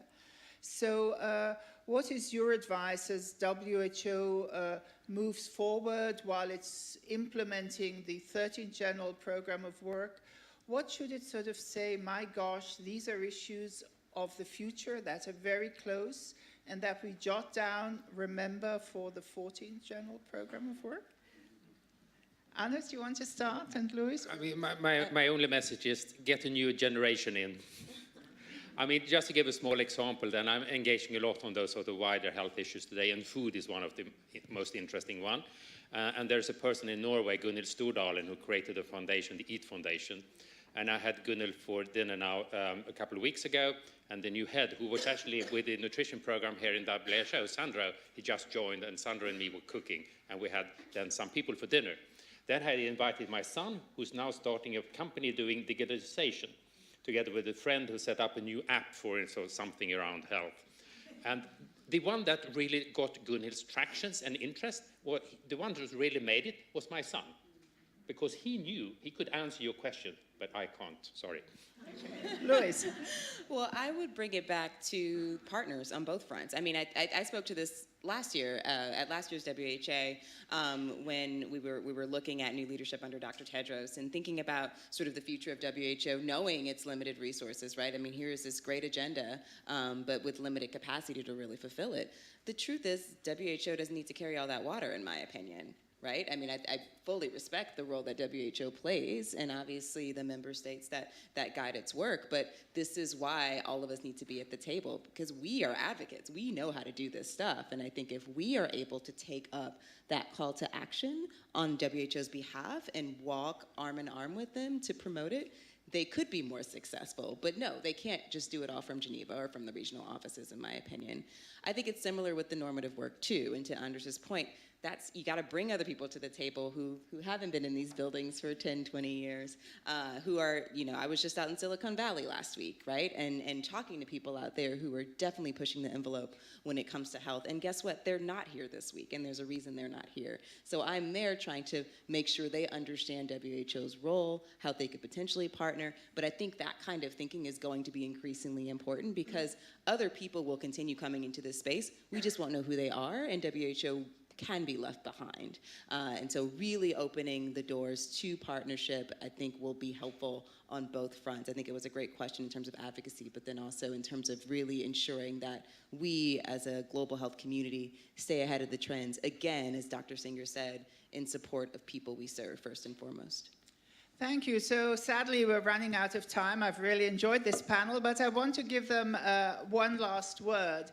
And following from what Anders has said, if we look around here, and this is always so great for us about this briefing, that a lot of sort of younger people come to this briefing, compared to me, definitely.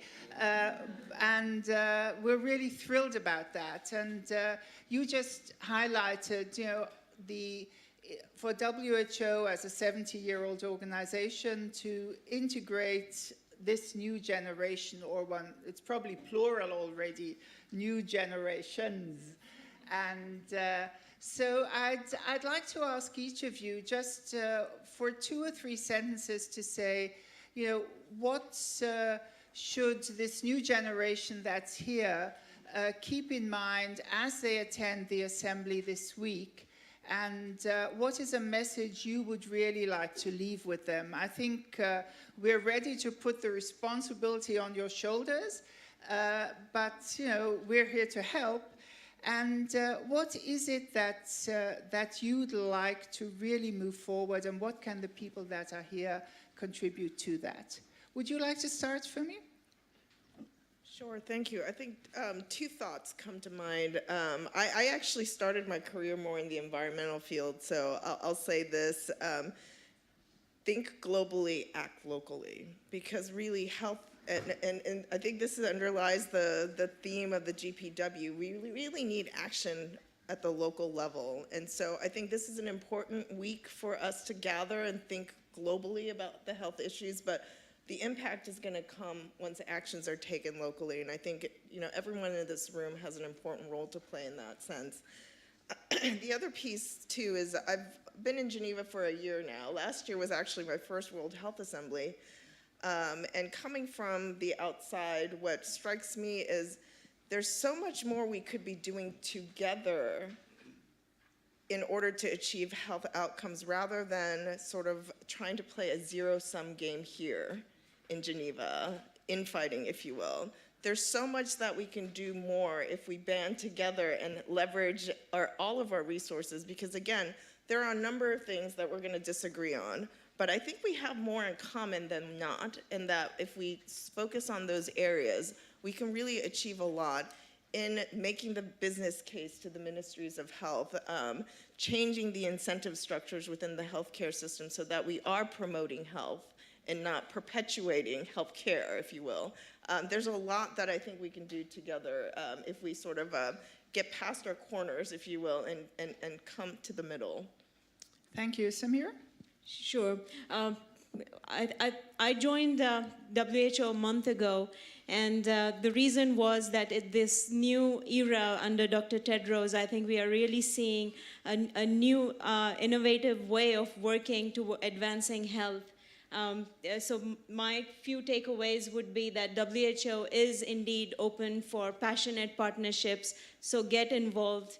And you have seen already the way Dr. Tedros has initiated initiatives around getting the interns involved from not only developed but developing countries, open to innovation. WHO perhaps may not be very well positioned to do innovate, but potentially help scale up innovation. And there is a very good segment in the GPW. Invite everyone to read the GPW and go to the website and look at the impact framework targets. There are huge, immense opportunities from every walk of interest that one can connect and contribute.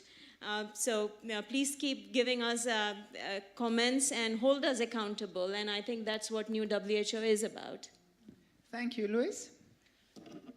Yeah, sure. So a few things. Well, one, I'm encouraged by every year by the number of people who come to these sessions, because I think that energy is palpable, to your point, Ilana, and it's great to see this continued interest in this institution.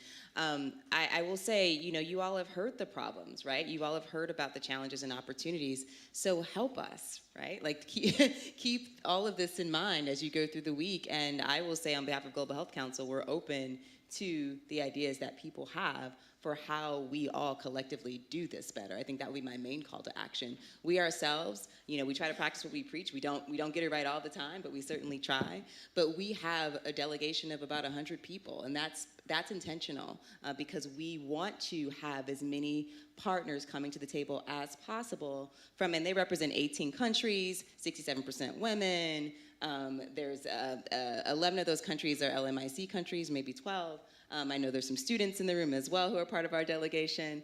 And so we really want to ensure that there are many voices who are helping us solve these problems, number one. But then number two, getting outside the tent, which is another big call to action I have. Let's be sure we're not just having these conversations in Geneva. I think we all recognize that has happened for far too long. And we need to, I said this last year, we need to have a brand campaign. We really need to do some PR around WHO, and I think we can all do that really effectively together. Thank you, and I understand, the UN Foundation has had a similar event in Washington for the very first time, actually trying to raise awareness of this, in a not unimportant member state, let's put it that way. Anas, last word, since you're the only man on the panel. Thank you. Now we're getting there. No, I think my main message, you've heard that, think health, not just healthcare, and I think that's really something important for WHO. 3 reflections on what I've heard here that might also be sort of take home. One is around private sector. I think WHO needs to find a more proactive and strategic way of engaging with the private sector. There are things that are coming out on a negative side from private sector, no question about that. There is negative commercial determinants of health that is really detrimental to health. But we need also private sector, and there are ways to engage with the private sector that WHO can be more thinking out of the box. Just one example, insurance companies. Working on risks, you pay a premium. You can work here with insurance companies that will have then a health benefits, meaning that engaging with the people that they are taking their insurances and are enabling them to have less risky health behaviors. So there are ways of engaging with the private sector on the food, insurances, etc., and I think WHO needs to think more about that. On the same time, being crystal clear about where you have industry that are pushing people into unhealthy behaviors. First thing. The second one is around this normative, really to capitalize on the core asset of WHO, because this is the core asset. WHO can gather world expertise and issue guidance with integrity. This is not member states politically negotiated, and that's dangerous if we would go down that line.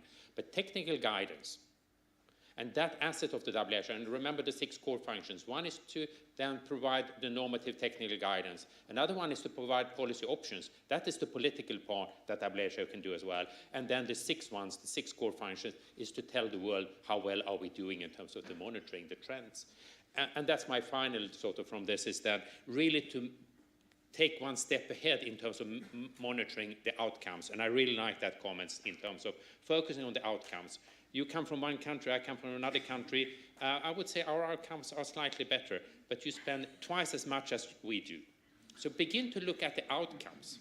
And the key outcomes is really what I would love to see. That is begin to measure healthy life expectancy. Not just how many years we live, but how many of those years are healthy. It's difficult to define, but I don't think we should avoid doing it. Because if we can begin to measure whether you can live long and healthy lives, you can live with diabetes, you can live with cancer, you can live with HIV, but you can be healthy, productive, and not costing anything to society. If we can begin to measure whether we are healthy or not, then we're getting the overarching target right, the goal right. Thank you. Thank you. Thank this panel.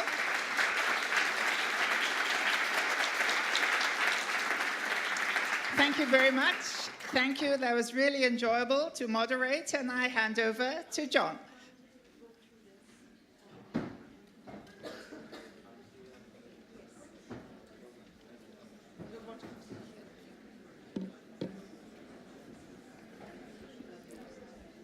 If I could please ask the panelists to come up for our next event, our next session. Please come up and take your seats. For everyone, I've been a little worried that those of you who participated in the walk the talk this morning were a little tired from too much running or too much walking, and I was a little worried about people sleeping. So why doesn't everybody stand up in your seats right now? Stand up and stretch. Please stay. Don't move. We're not going to leave right now, but please do this for 1 minute just before we get ready.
Yeah, do you want to have slides?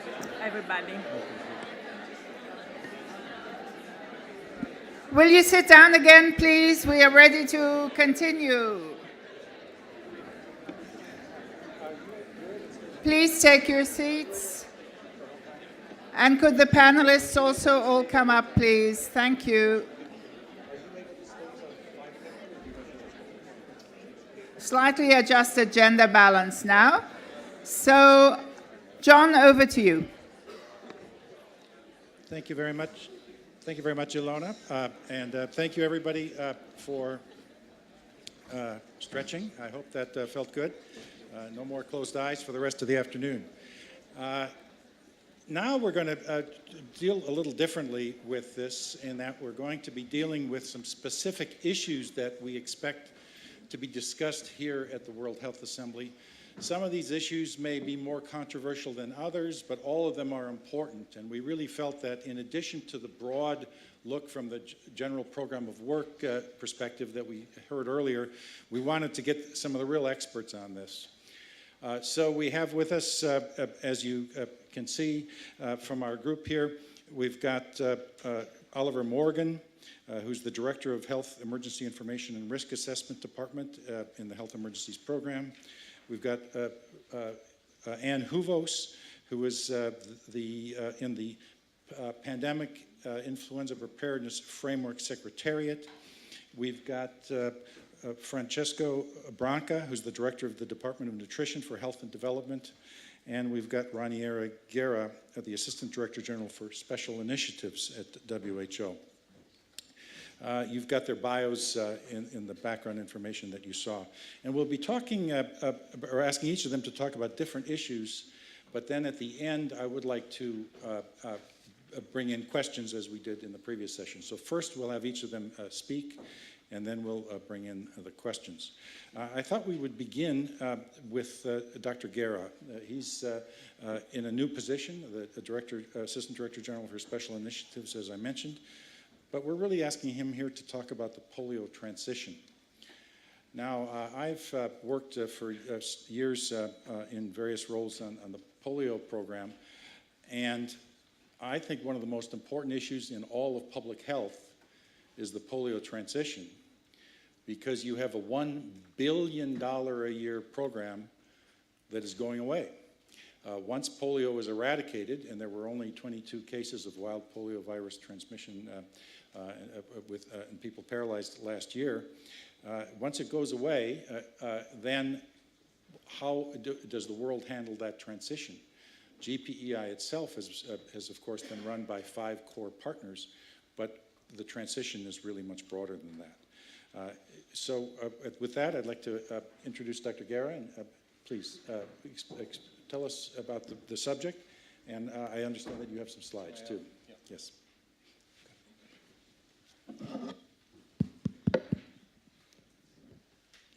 Thank you. Without seeing them, it's going to be difficult. Can I go there? Good.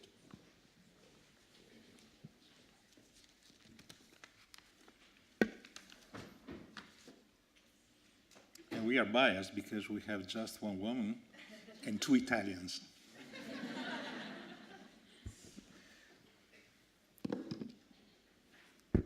So thank you very much. This is a very good opportunity to make a point. Situation is evolving quite rapidly in the ground. As you may know, we have 3 endemic countries. Nigeria, where the last case was detected a few months ago, but Pakistan and Afghanistan, where wild virus circulation is still going on. The assumption that it was stopped by this year, transmission was stopped by this year, won't be met. It has been a reiteration of uncertainties and problems and constraints due obviously to the situation on the ground.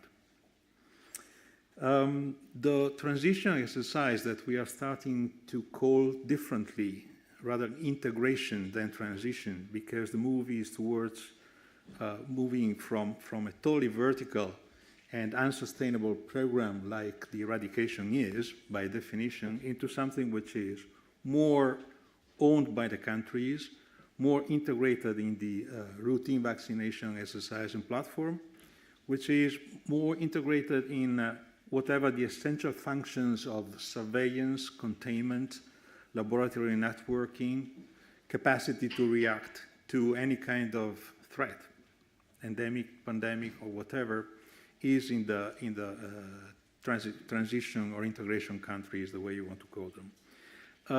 The transition strategy paper that will be presented to the WHO is the sum of 16 national transition programs, whereas all the countries that you can see here have generated a transition plan, taking stock of whatever the assets are being implemented, are being generated, making use of the huge polio eradication budget that has been made available throughout the past 15 years.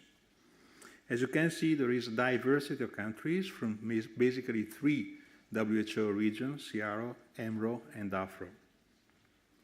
Some of these countries are ready to take over, India, Myanmar, for instance. Some of these countries are very fragile in general because they are under war, because the government is not settled, because of different reasons. They are vulnerable, they are fragile, they cannot act on their own. Therefore, the transition exercise addresses different conditions and different situations in different countries. From one side, as I said, it can be seen as the sum of national plans. On the other side, it can be seen as something that will focus specifically on the ground conditions in total alignment with the GPW that says, once again, countries first. The context in which we move is based on the assumption that the GPI budget, the huge budget that was referred to, will ramp down by 2019, 2020. Unfortunately, as said, this is not true, so we are already revising the entire situation. The framework for the new budget, the GPI, looks like we will postpone by at least 3 years the ramping down. It means that eradication will be going on until 2022, if not 2023. The assets that are being generated by using the GPI, the polio eradication money, are different. They are based on human resources, qualified manpower, staff who are capable to run surveillance, staff who are capable to manage containment, staff who are capable to react, as it has been the case for the latest Ebola crisis, where the response by affected countries has been basically carried on by mobilizing and using human resources and assets that were created by the polio eradication program. As said, the disappearance of GPI means for WHO, for the world, that over $1 billion per year will disappear.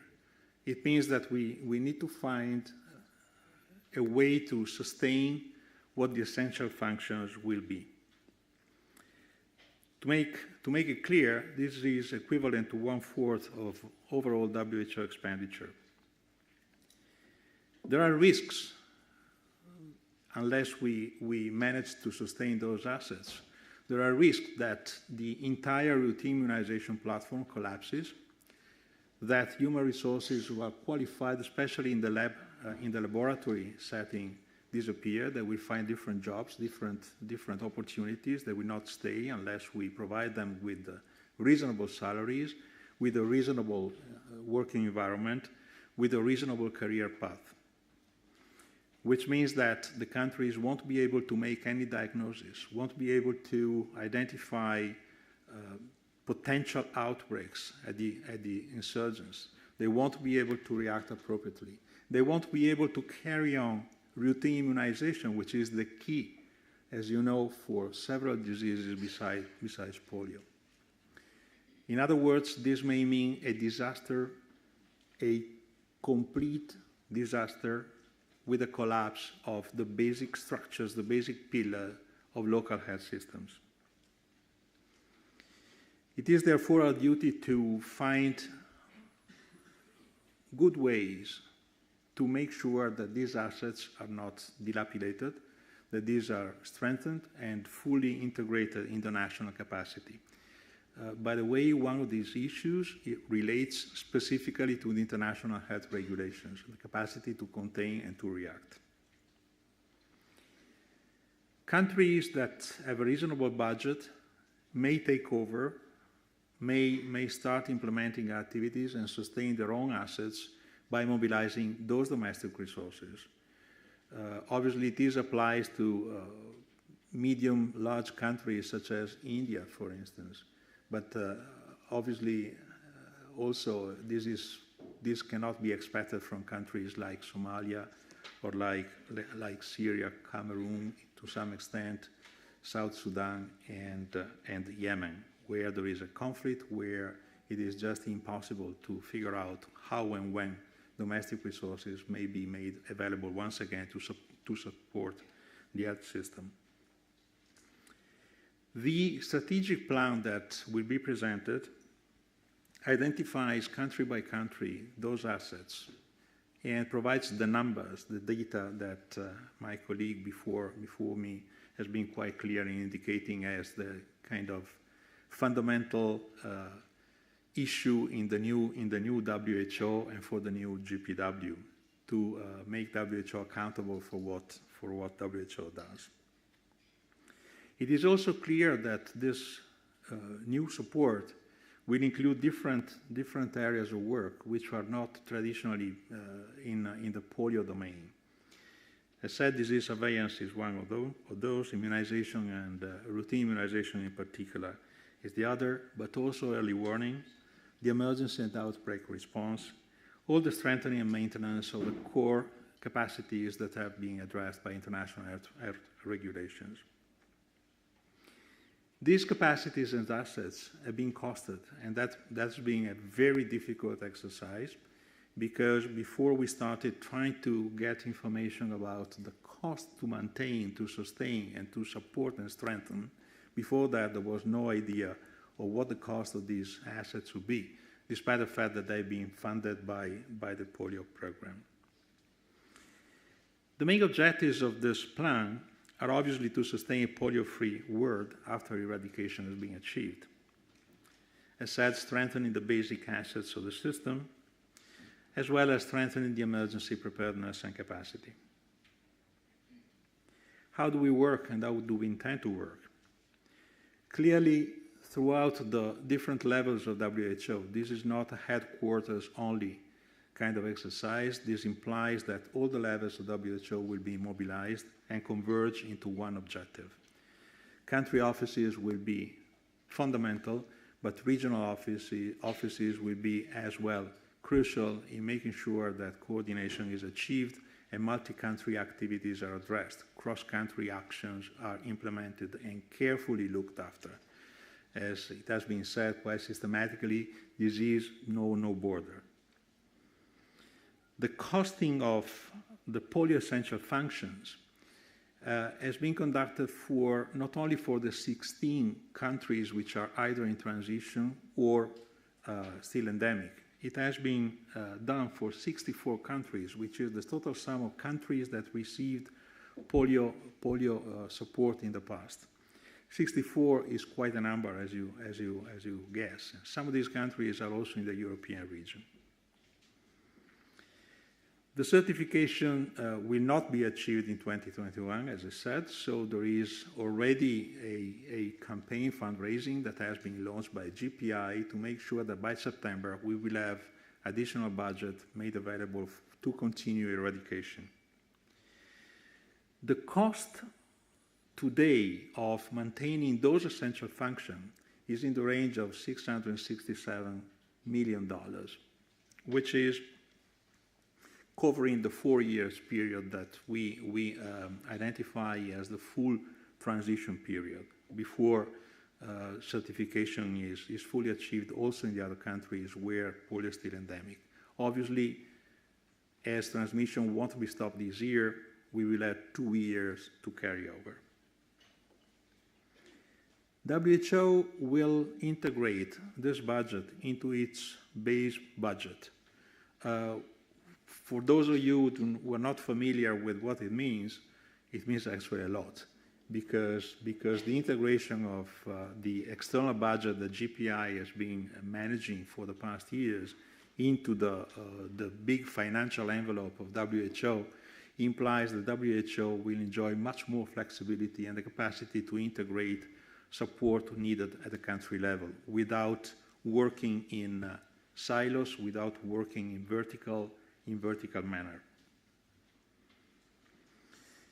This is basically the way we see transition from the polio eradication, which is the blue line, the blue line that you can see in 2019 is just the only line budgeted for, into something that in the landscape of 2023 will have no eradication budget left, but just transition and support to local systems.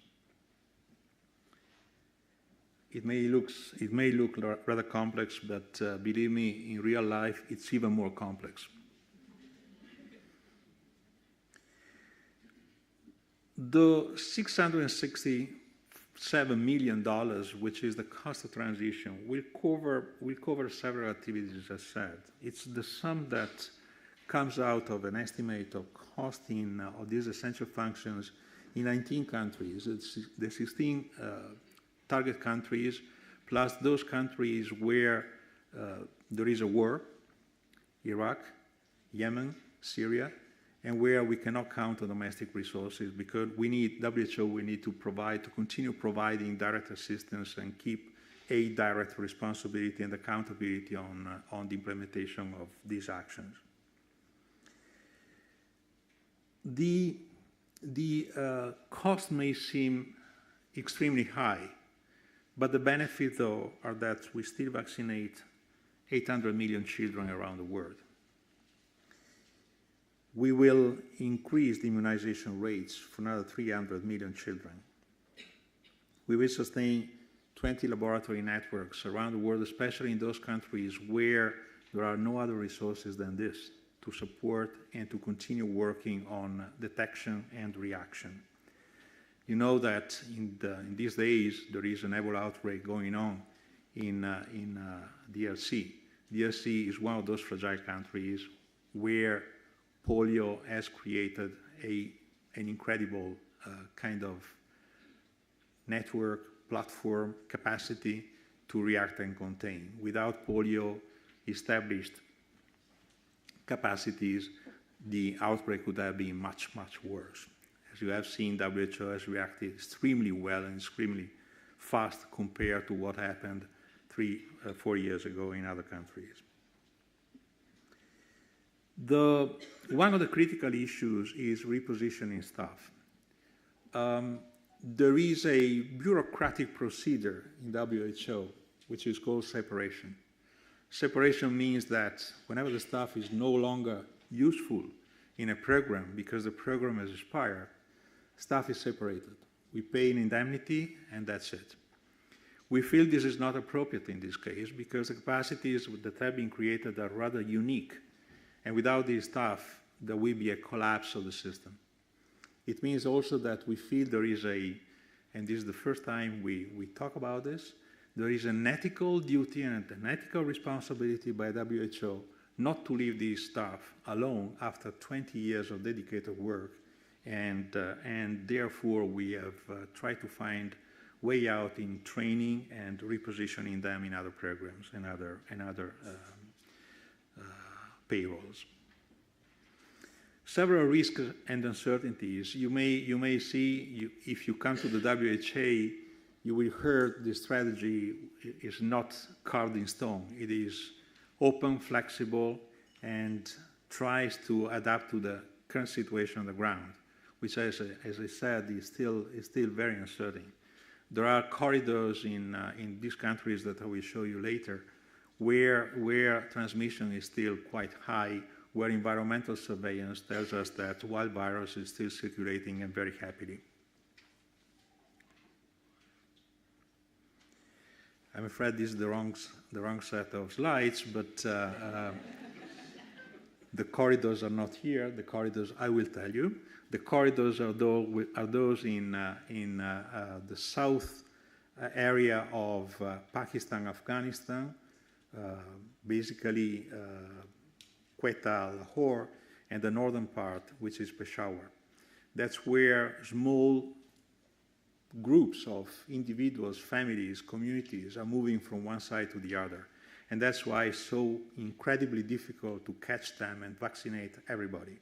We cannot train community health workers who move with these communities because these communities are just too numerous, too many.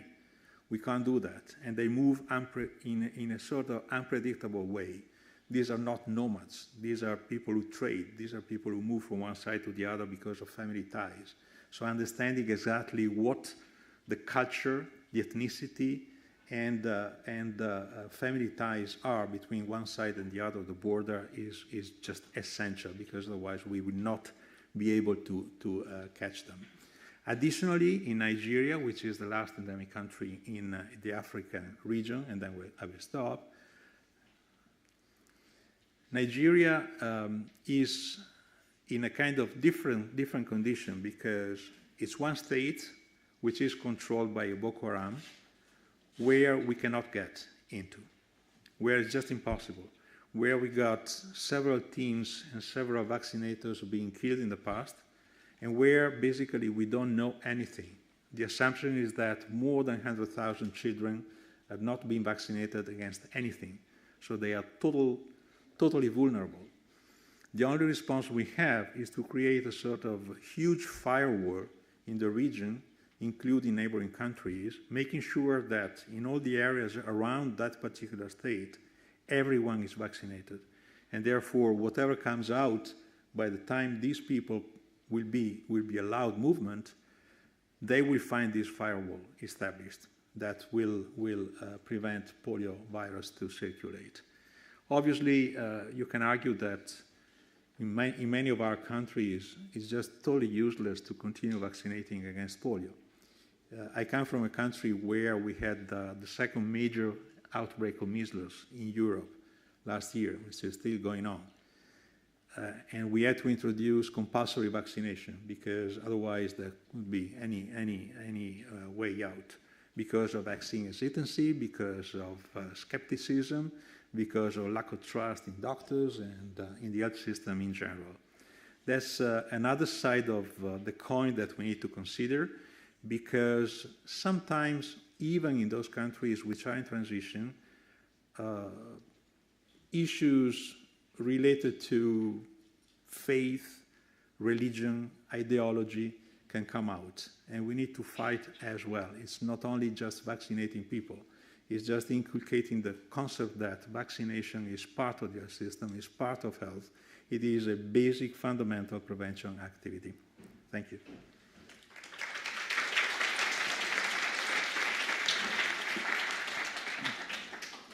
Thank you very much, Ranieri. We will take questions at the end for all the panelists, but a lot of issues that you raised there. I appreciate that very much.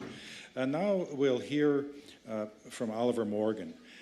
For the last couple of years here at this briefing on the Introduction to the World Health Assembly, we've talked about WHO's emergency program. And the reason we've talked about it is there have been so many changes and reforms that have been made in light of the situation that occurred during the Ebola outbreak in West Africa in 2014. Well, here we are today, and there's another Ebola outbreak, as you all know, in the Democratic Republic of the Congo. And it's an indication that of the changes that WHO has made, that WHO is responding so quickly to this emergency. So we're very pleased to have Oliver Morgan here today to talk about the program itself. Please, go ahead.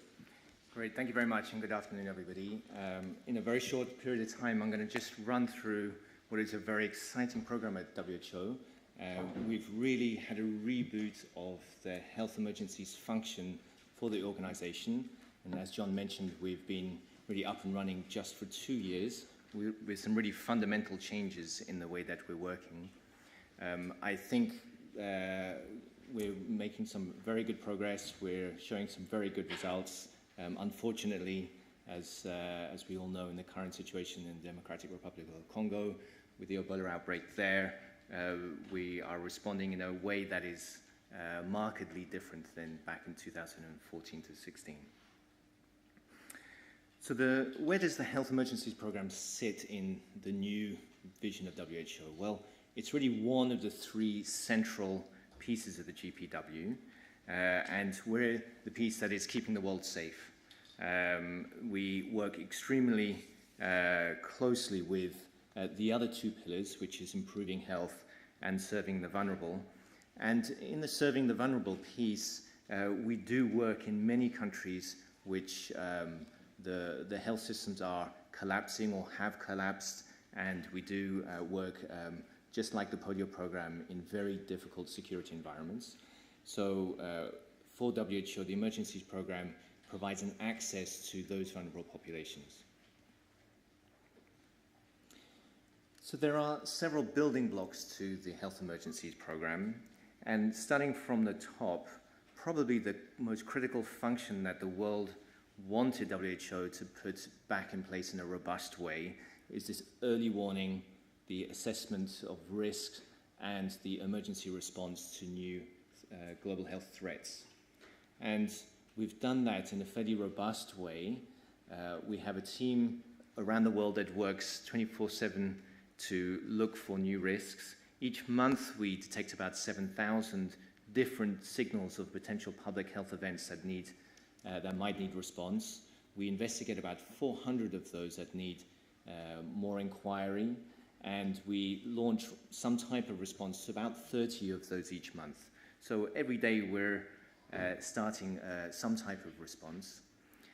That translates into a fairly formidable workload.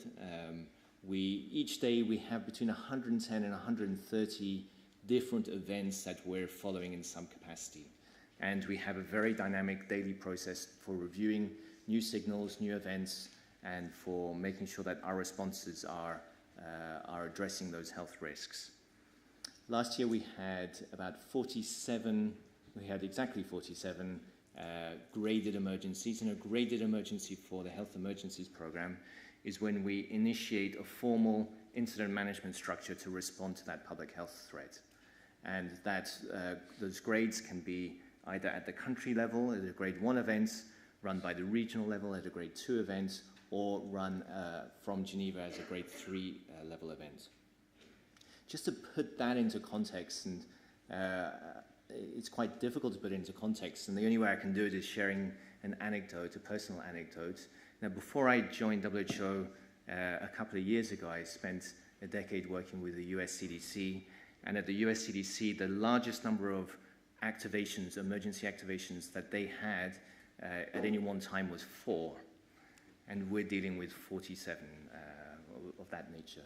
So it's really a big step change in the way that we've been doing business previously.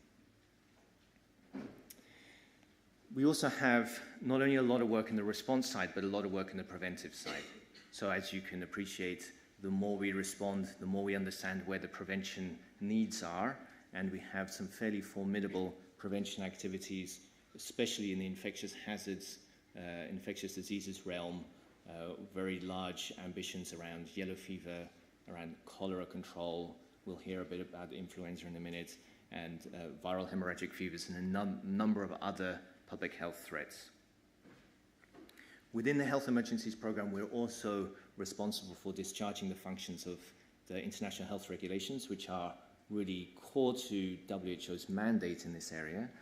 And that involves not only supporting member states to implement the IHR and discharge their functions underneath the international health regulations, but also working with every country to prepare them for public health threats. Every single country around the world is vulnerable to public health threats and faces public health threats each year of different types.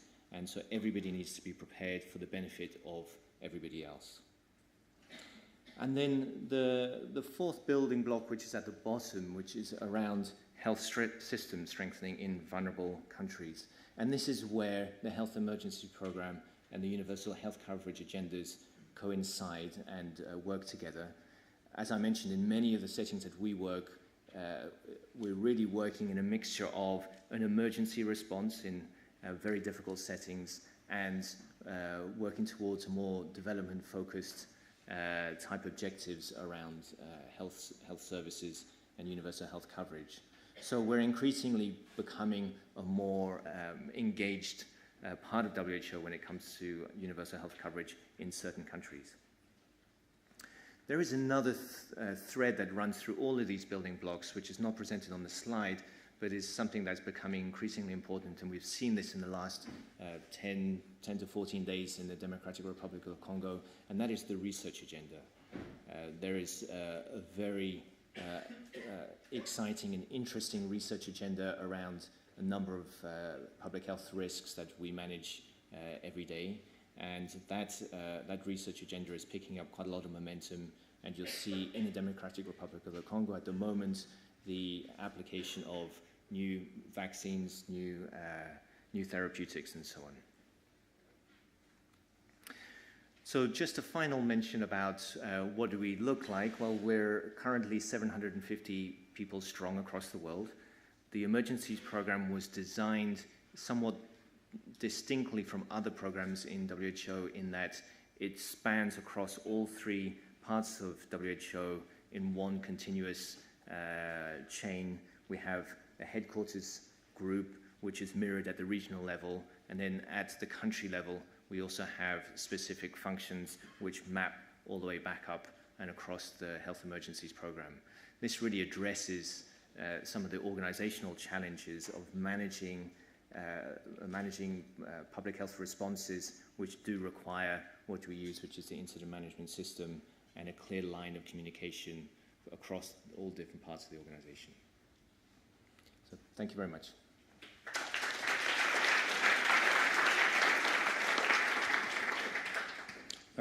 Thank you very much, Oliver. And I think all of us appreciate the much improved ability of WHO to respond to these emergencies as we're seeing as we speak in Central Africa. There's another aspect of responding to emergencies, and that involves the pandemic and influenza preparedness framework that Ann Huvos has been working on. I must say I first met Ann working on that issue back when it was under serious negotiation here at the World Health Assembly beginning in 2007, and it took 4 years of negotiations to conclude that framework. So for those of you who are expecting instant gratification sometime this week as resolutions are passed, sometimes it takes a while to get the things finally settled and reach the consensus that Gianluca talked about earlier that is so important to WHO. So we'd now like to hear from Ann to talk about that framework, and what that framework does involve access to medicines. Please go ahead.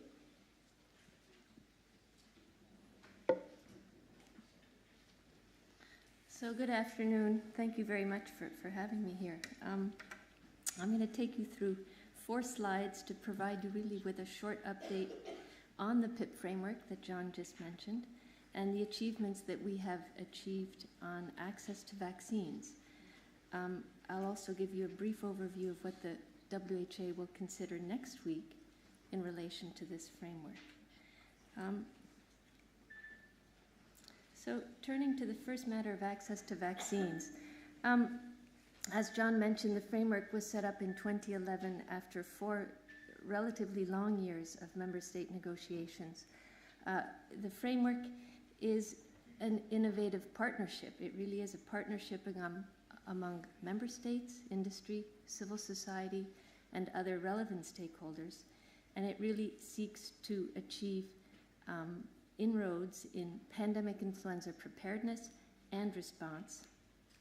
And it seeks to do that by strengthening the sharing of viruses with pandemic potential with WHO's network of public health laboratories that specialize in influenza.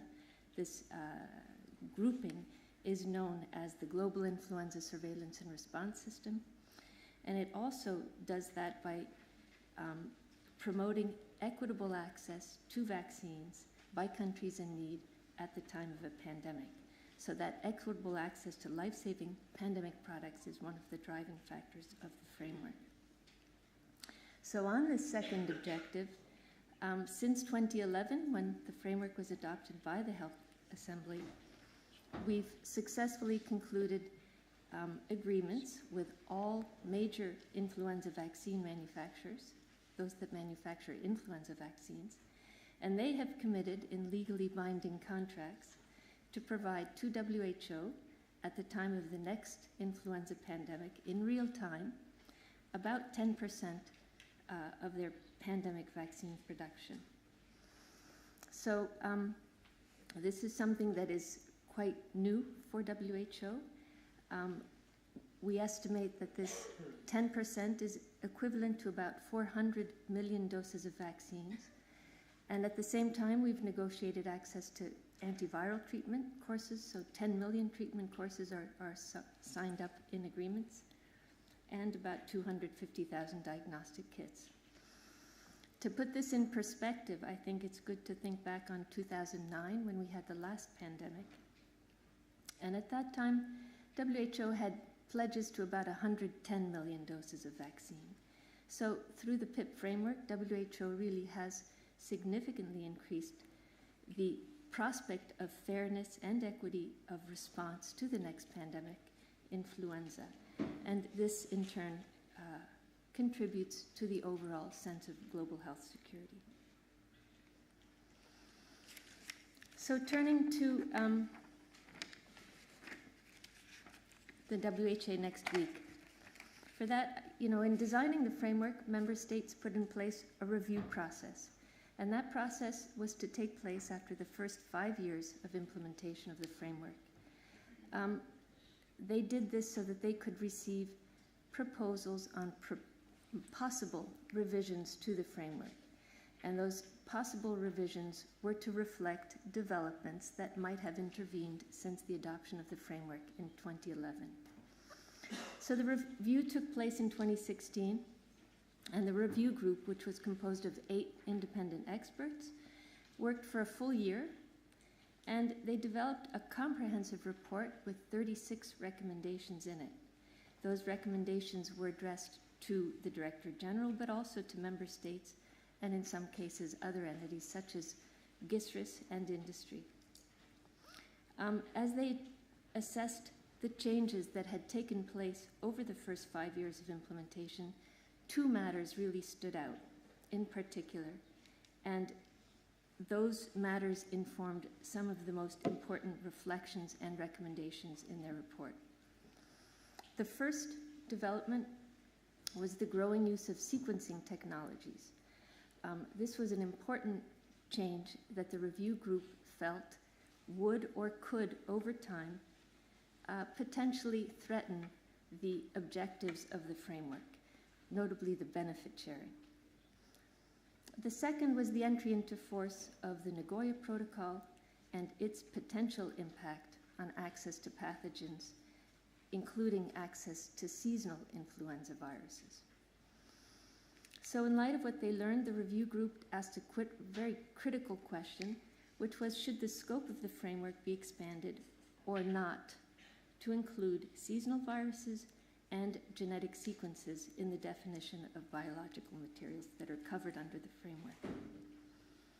They submitted their report to the 2017 Health Assembly, and this led member states to adopt a decision last year, Decision 7010, which had a number of requests to the DG, including a request for an analysis of the implications of expanding the scope of the framework or not. So in all, Decision 7010 contained 6 substantive requests to the DG, as well as a request for a report on progress. So that report is what is covered in document A71/24. That will be taken up next week during agenda item 12.7. And that report provides details on each of the 6 requests to the DG. It also includes a draft decision in its paragraph 20, and that draft decision proposes that the DG fully implement the 36 recommendations of the review report, or at least those that are within the mandate of WHO, that the DG submit a comprehensive draft of the analysis on the framework scope through EB 144 to WHA 72, and a final draft of the analysis to WHA 73. And obviously this is unless WHA 72 deems the comprehensive draft to be sufficient.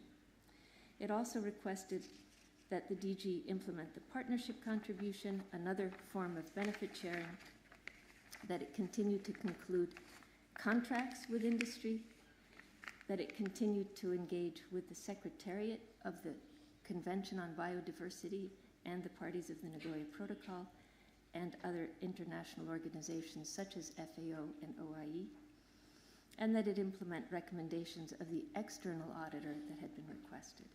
It also suggests that there be a report to WHA 72.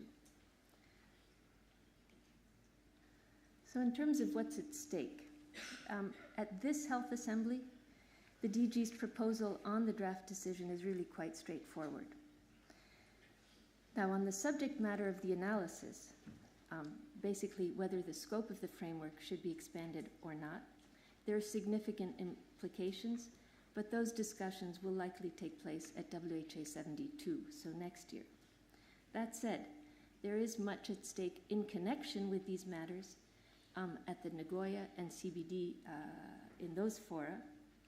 And later this year, there will be a number of meetings in the context of Nagoya and CBD. There's a meeting called the Subsidiary Body of Implementation, and also a subsidiary body on science and technology. Those meetings of member states are taking place in July, and the meeting of the parties and conference of the parties of CBD will take place in November. So WHO would encourage all member states who plan to attend those meetings, either as parties or observers, to really coordinate amongst themselves. And by that we mean that the health sector and the environment sector really start talking and take an active approach to health, so that the implications for public health that are arising in the context of those discussions can really be done wisely. There is a paper that was developed by the Secretariat last year for the Executive Board on the potential public health implications of implementation of the Nagoya Protocol. You can find that on our website. In terms of what the analysis that will be submitted to the Health Assembly next year will cover, we can say that it will address opportunities and challenges of pursuing or not pursuing changes to the scope of the framework.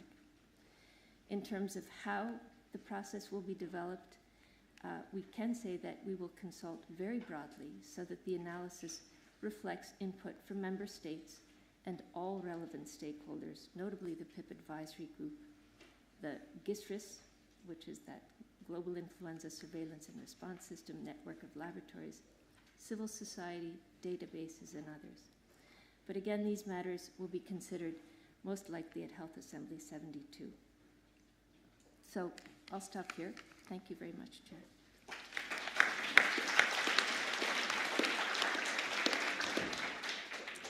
Thank you very much, Anne.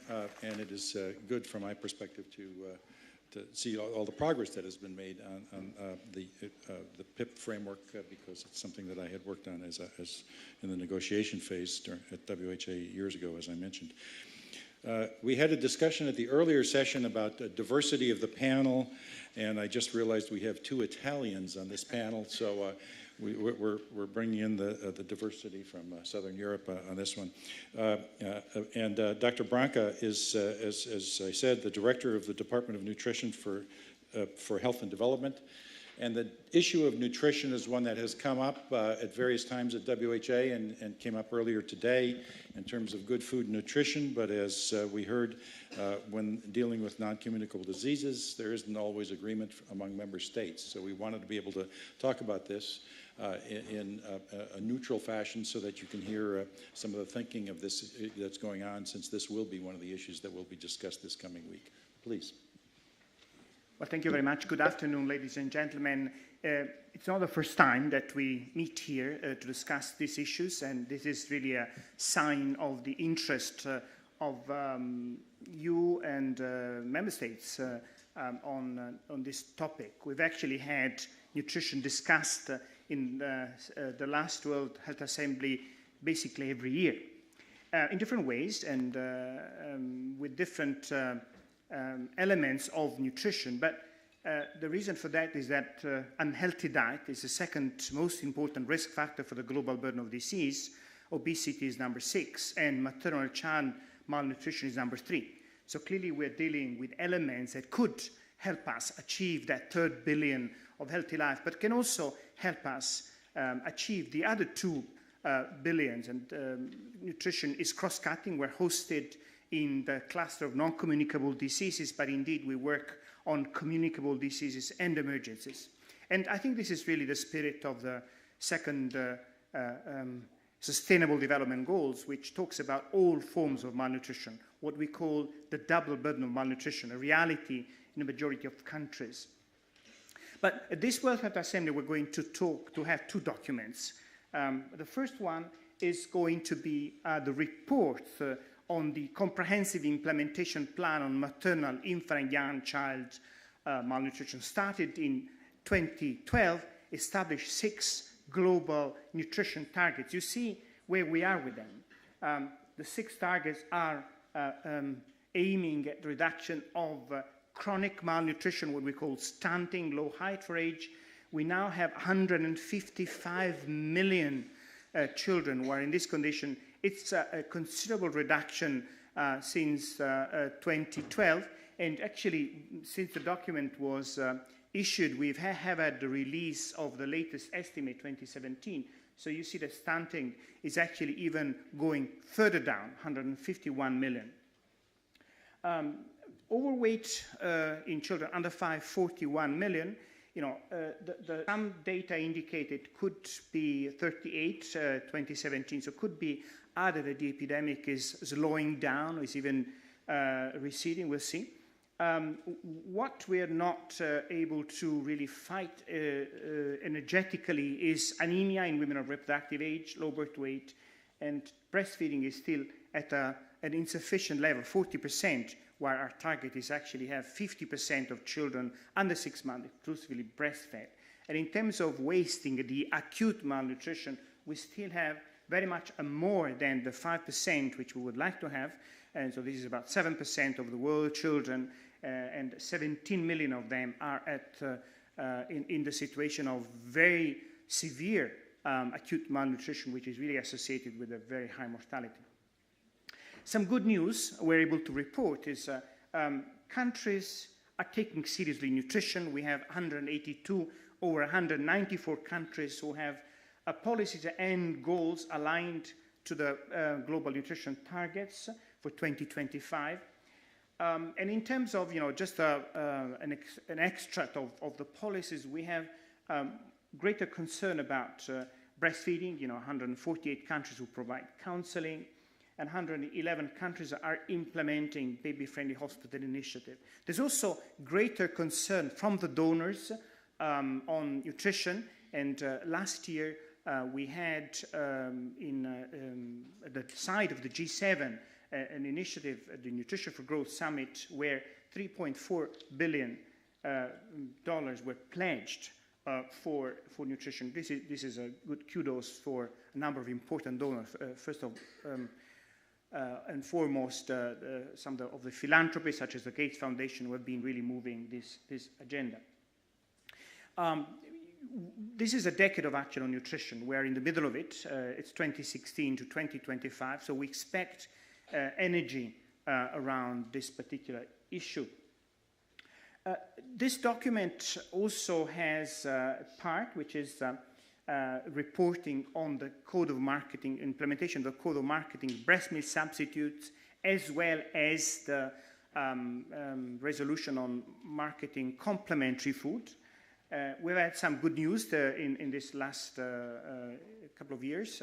We have had some countries who have established or strengthened legislation on the Code of Marketing, particularly Albania, Mongolia, and Thailand. They've added elements to their legislation.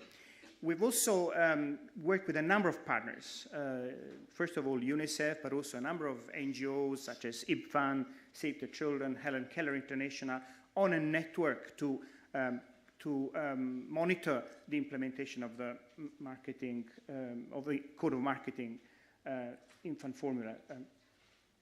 WHO has a new guidance on inappropriate promotion of food for infant and young children, and we have launched a renewal of the baby-friendly hospital initiative. That's really a new element. This, well, perhaps I'll stop here before I go to the next one to say what is at stake here. There is a draft resolution co-sponsored by 13 countries, but it's probably going to be discussed because there are some elements, particularly around the marketing of follow-on formulas, which has been discussed already 2 years ago, and I expect it's going to still raise some discussions. There's a new element, which is the baby-friendly hospital initiative, which should move away from being an initiative that is mainly implemented in high-income countries and really becoming a key element of the quality of care for whole hospital. It's a major equity issue. And third, we need to really accelerate the scale-up of the implementation of the targets. Otherwise, we're not going to achieve the 2025 targets. The second element is a document on safeguarding against possible conflicts of interest in nutrition programs. How did this come along? It came along because in the comprehensive plan, there was a call to all actors to work together on the implementation of the plan. But member states also have a concern that this engagement may happen at a cost. And in absence of clear regulations, in absence of clear systems to screen the forms of engagement, this could actually lead to some unexpected negative consequences. So WHO was asked to develop some guidance on that.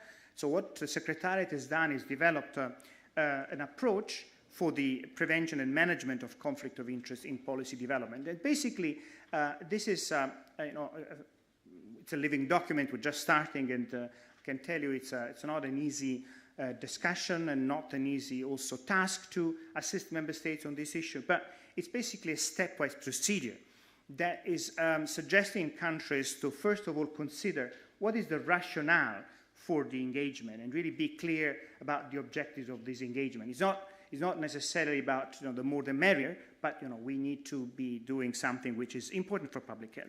And step 2 is profiling and performing due diligence and risk assessment. Third one is balancing risk and benefits. It's not going to be possible to have clear-cut situation where everything is perfect or everything is absolutely negative. So there are often a lot of gray areas where risk and benefit has to be weighed in the interest of public health. And of course, under the leadership and of governments. Step 4 is a risk management. Everything needs to be written down. There must be mitigations, measures for any engagement. 5th is the monitoring, and 6th is the transparency and communication.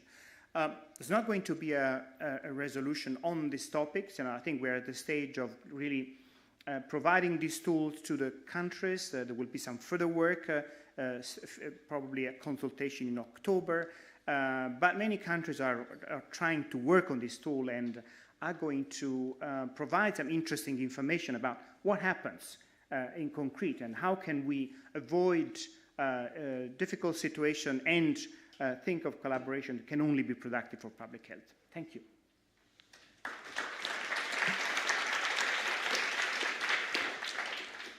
Thank you very much, Francesco. There's many issues there that you raised, and appreciate it very much. We'd now like to open it up to questions. And our purpose here was really to give you some basic information on all of these important issues. There's no accident that all 4 of our speakers here are working in the Secretariat of the World Health Organization, because they're in a position to give you that objective view. So we're really not planning here to debate the issues and to make strong points and be argumentative. We're really trying to clarify these issues so that everybody is better prepared for this coming week when these issues, along with many, many others, will be discussed. So please, we'd like to open it up for questions at this point. Ma'am? Thanks very much. I'm sorry I missed the early part, but thank you very much for this. My name is Patty Rundle. I'm from the International Baby Food Action Network.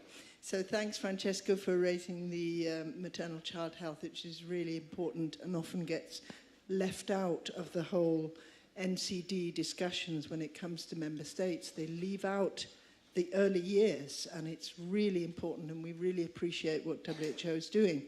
But I just want to make one point, because the Global Work Programme and all the other things that WHO are doing now and looking for a new way of working with industry, the word partnership is used all the time. And we as IPFAN and many other NGOs really feel that this is dangerous because it's putting the industry into some sort of a governance role and shared governance role. And we feel that's totally inappropriate for, for corporations that are, and in the case of infant feeding, it's so much a conflict of interest. And Francesco, I think it was great that you said how tricky this is. But these companies are literally, how are we going to do it when they present themselves as the providers of educations, the providers of this, the providers of that, and people get taken in hugely. So it's how to actually negotiate that whole thing when the one message is coming out, let's partner, and then the other is saying, let's safeguard against conflicts of interest. Thank you. Okay, thank you. Again, we're not trying to argue the points here, but we're looking at ways in which we can clarify the statements. I'd like to take several questions first before we ask the speakers to respond. Here, please. Thank you.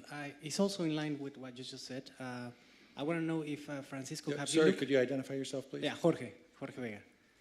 I want to know, Francisco, if you have looked into the Framework Convention on Tobacco Control. It's particularly to the Article 5.3 that is very clear on how to avoid conflict of interest. It's a very good example of how to stop the tobacco industry's interference in public health policies. Thanks. Thank you. And there's a woman in the back.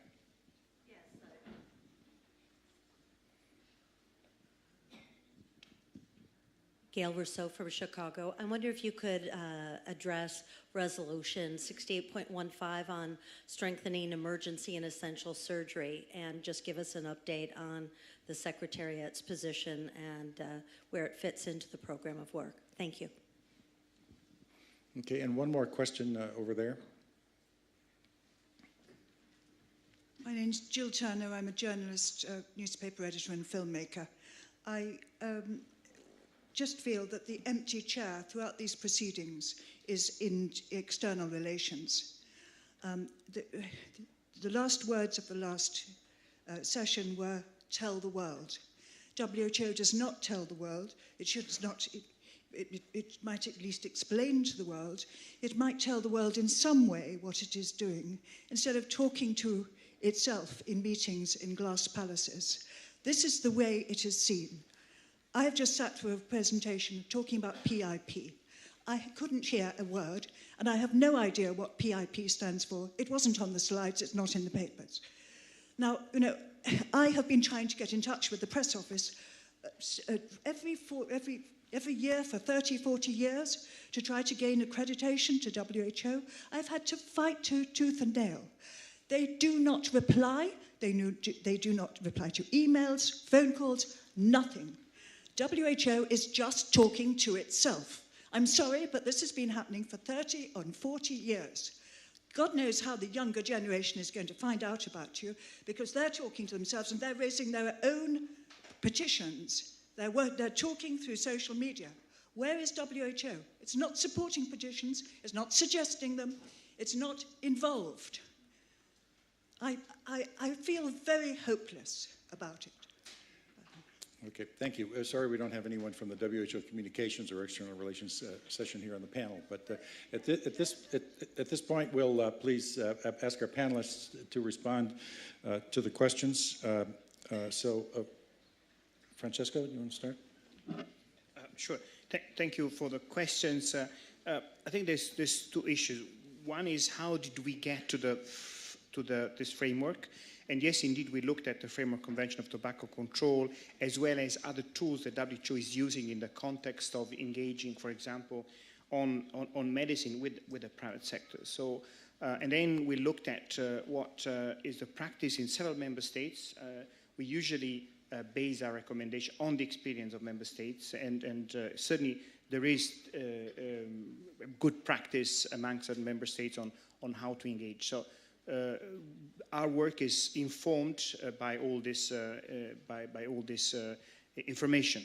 The other aspect is how we're going to engage really in a productive way. And I think that in the food space, we've just launched an initiative on elimination of trans fat, and clearly on food reformulation, it is important to have that engagement with food industry. But that's where I think the WHO or the public is setting the objectives, and then we're having a good response from industry.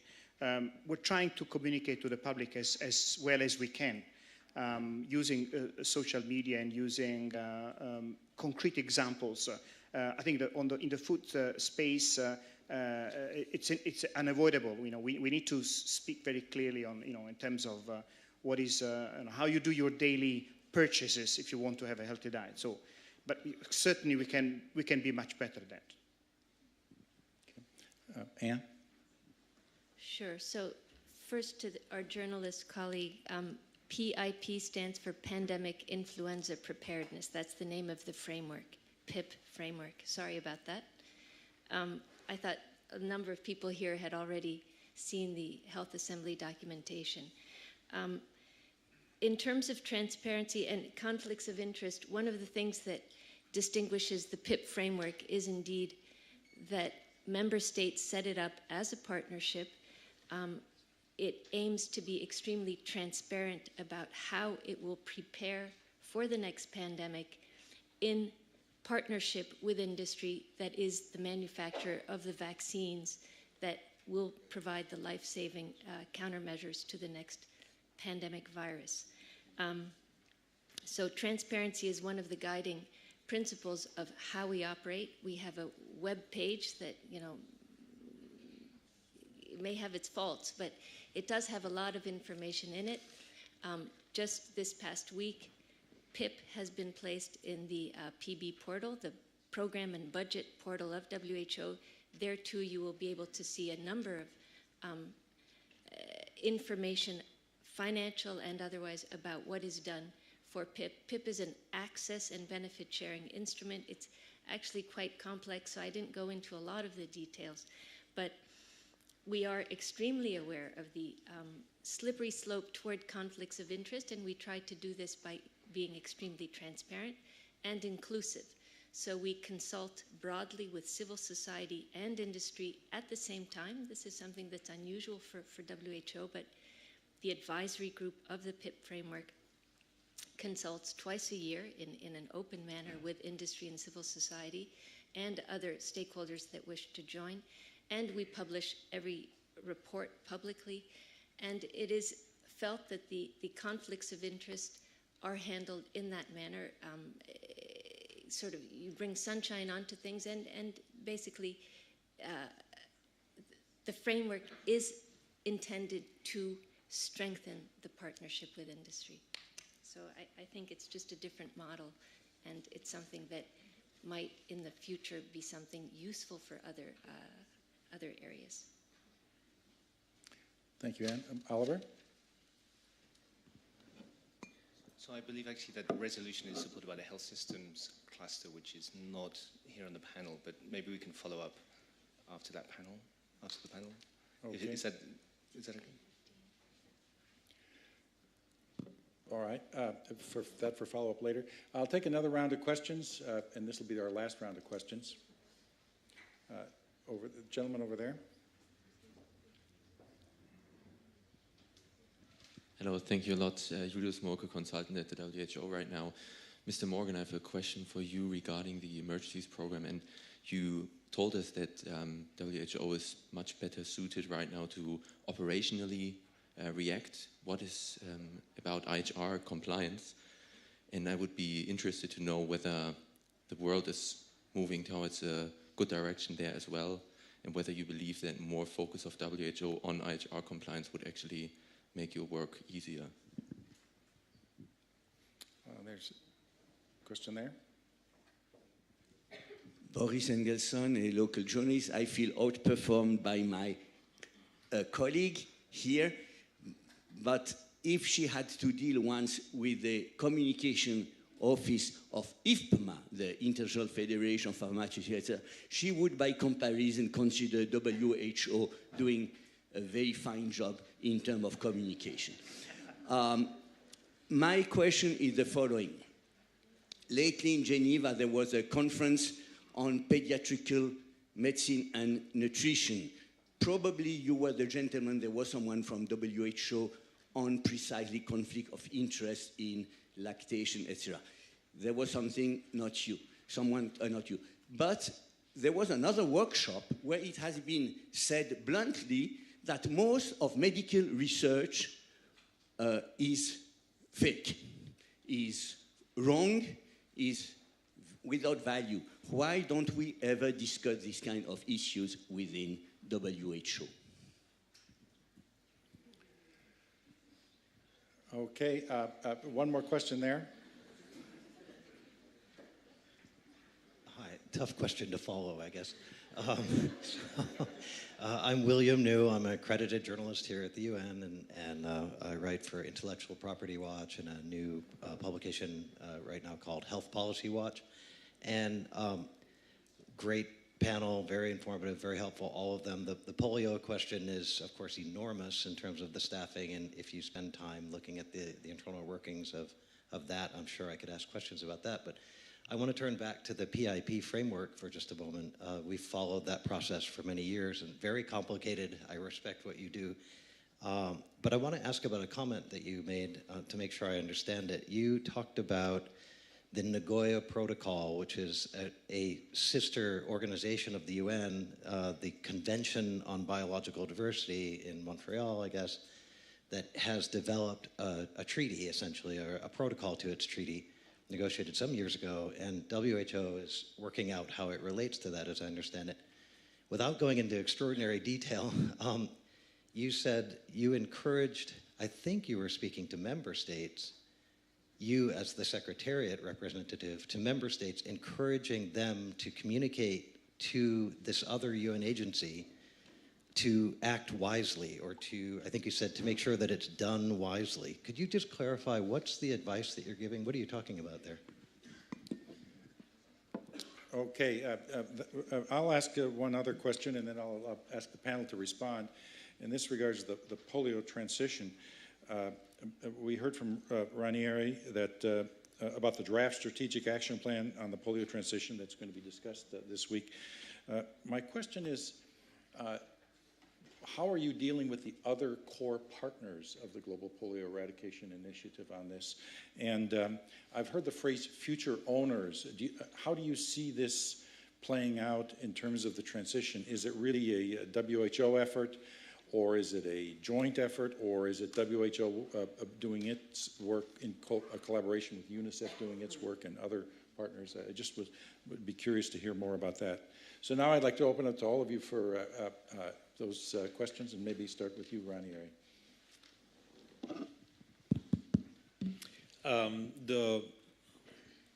The current owners, if you wish, of the eradication process are those who have funded that. So there is a wide acknowledgement that not only WHO, but the major donors like UK, US, like the Bill and Melinda Gates Foundation, and others have supported so widely, with Rotary being the advocate for the entire eradication campaign for 20 years now, that they own the process of eradication. That, as I said, is extremely vertical. I mean, eradication is like being at war. You fight until you defeat and you destroy completely the enemy, in this case, the poliovirus. There are side effects, though. And one of the side effects is that countries have seen this army of polio fighters as being rather out of the system, besides being funded in different parts of the system. The difficulty of transition now is not to lose what has been achieved by the polio funding and translate that into system-wise assets that are fully owned by the countries. Now, one of the difficulties is trying to let the countries understand that it's going to be over. It's not being over in the next 2 years as it was anticipated, because the wild virus is still circulating in the 3 countries, 2 countries out of 3.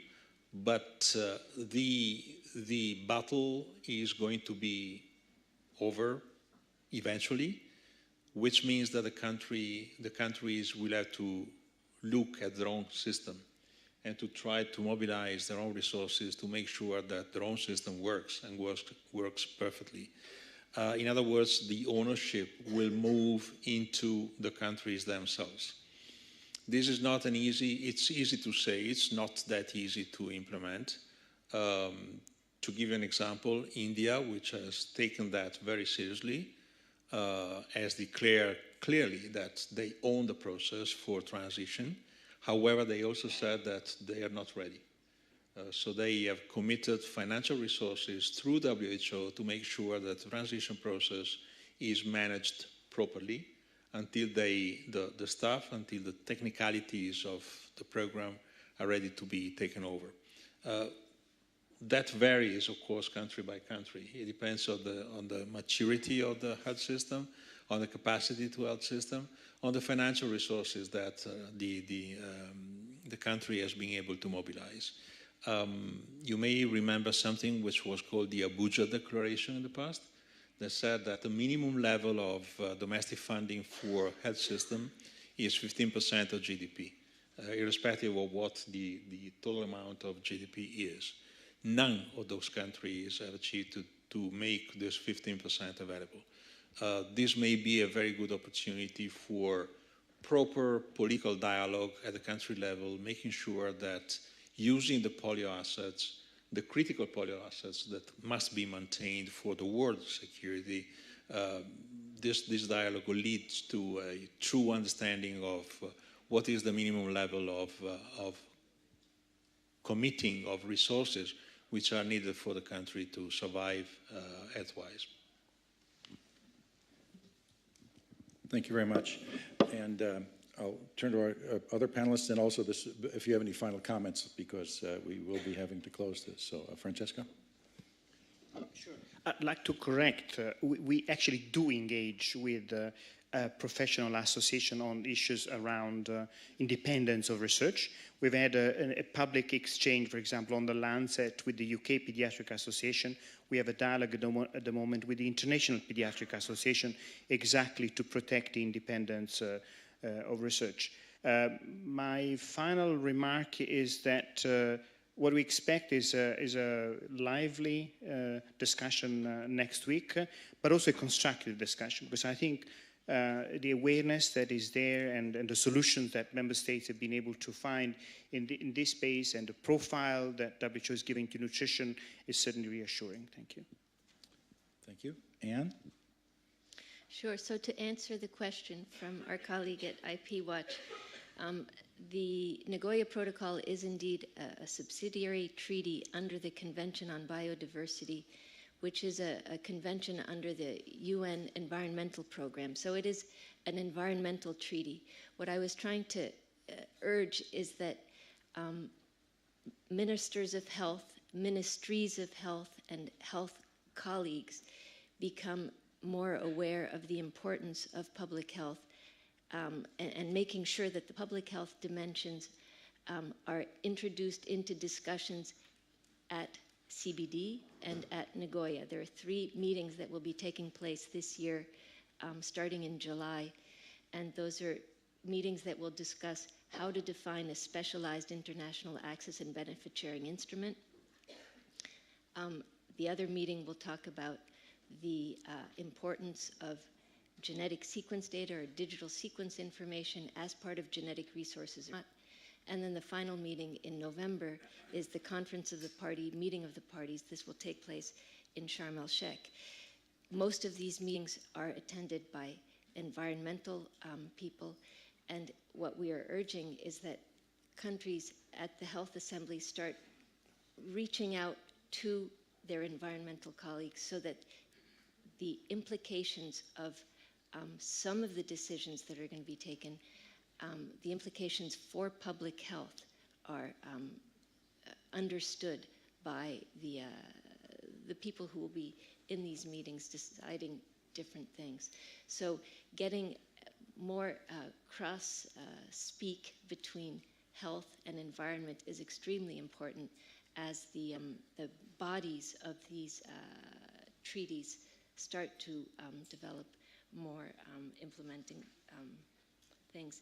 In terms of what you can do to be more informed, we have a newsletter. We'd be happy to add the lady up at the top there in our newsletter. If you'd like to send us your name, happy to do that. Thank you. Thank you very much. Oliver? Great, thank you very much. Excuse me. I'll maybe use your question as also as an opportunity for a closing statement around the importance for the Emergencies program to focus on preparedness and disaster risk reduction, which is linked to the international health regulations. So while we do respond to a very large number of events continuously with not only member states but a wide number of partners, it's really very important part of our work, which is looking at how can we work with member states so that emergencies are managed before they get bigger and as robustly as possible within those member states affected. And the international health regulations is really a mutual commitment by all member states and WHO to not only be better prepared to respond when there are health emergencies, but also to share information about those emergencies so that others can either respond as well or be prepared in the event that the emergency grows beyond national borders for sure. So I think the work of the WHO Health Emergencies Program, the faster work is in the response, and the longer term work is around the preparedness aspects with member states. But I think it's really the crucial part of reducing the impact of emergencies that the significant investment is going to happen in. Thank you very much, Oliver. So from the polio transition to nutrition to health emergencies to pandemic influenza preparedness, we've heard of some of the key issues that are coming up this week at the World Health Assembly. There will be many more beyond this, as you all know. Ilona and I will be making final comments, but for now, please let's thank our panel for a very good discussion.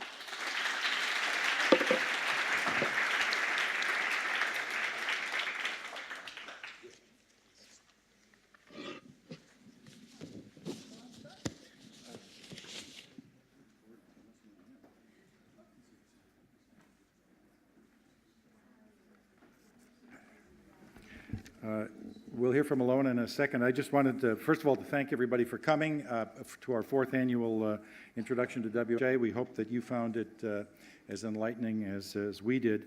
I just wanted to follow up on one thing that really relates to the first session, which was the general program of work, because for those of you who have access to the Palais des Nations this week, there's an official side event taking place Tuesday, 6 o'clock to 7:30 p.m. in room 9 at the Palais. The subject is taking civil society engagement to new heights to advance WHO's 13th General Program of Work and achieve the triple billion targets. So there's a specific event coming up on fostering dialogue among member states and non-state actors on delivering the goals of health for all. And this will feature also the preliminary findings of a WHO CSO task team, which has been 22 civil society leaders exploring ways to strengthen WHO's engagement with civil society at the local, national, regional, and global levels. You may find that interesting, particularly as a follow-up to our earlier discussion on the 13th General Program of Work. I'd like to now turn it over to Ilona Kickbush from the Graduate Institute. Thank you, John, and thank you again for this great cooperation that's been going on for a couple of years now. To you, I'd like to say we start to think about the issues, the subject, the people for this briefing after Executive Board when the agenda has been set for the World Health Assembly. So please feel free to, if you know you are coming, if your organization has a burning issue, to approach us and say, please, maybe this is an idea for a discussion. And listening today, I was thinking maybe the discussion about communicating WHO's impact. We heard about the impact framework, and linking that to the accountability of the organization and the member states might be a really interesting subject to also take up, and invite colleagues also from the WHO and colleagues who are involved in the communication business to discuss this. So please be in contact with us, and then we can also tailor these events in a new way to follow a transformative agenda. I just wanted to raise 2 or 3 things that I feel are very critical for us to take up in global health generally. First of all, I think around the general program of work, and particularly from Anders Nordström, we had a very clear call also to think in an integrated way about health. And you remember the one slide also from Peter Singer, who tried to bring the 3 areas of the general program of work together, but also to really work hard to have a focus on health, and not only disease and health services. I think that's a challenge to all of us, and of course a challenge to the organization, its accountability and its impact framework. I think there's another form of integration that was mentioned, and that is around SDG 3. First of all, how do the health organizations come together around that? And then secondly, how do we come together with those other sectors that are either impacted, we hope positively, if we have good health outcomes, or who can support us or stand in the way of achieving health? And I think there's still a lot of work to be done here, and a lot of strategic thinking, because it's not easy for the WHO in terms of its working, but to some extent even the response from the member states when they think WHO moves too far away from what is considered health by them. So I think here there is a key strategic question that we might want to discuss further. Some of you will have heard that there is a strong letter that came from Chancellor Merkel, the Prime Minister of Norway, and the President of Ghana, to actually challenge Dr. Tedros to bring together a whole range of organizations to develop an action plan, how one jointly implements SDG 3. And this will be a big task for all of us to look at that strategic integration. That also means strategic integration in terms of financing.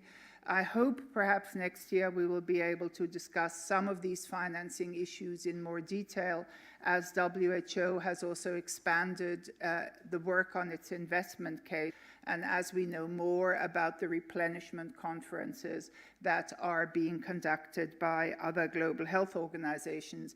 And again, here I feel we must strongly come together. But there is also another form of strategic inclusion. We were sort of half serious, half joking, speaking about the gender issues here at this meeting.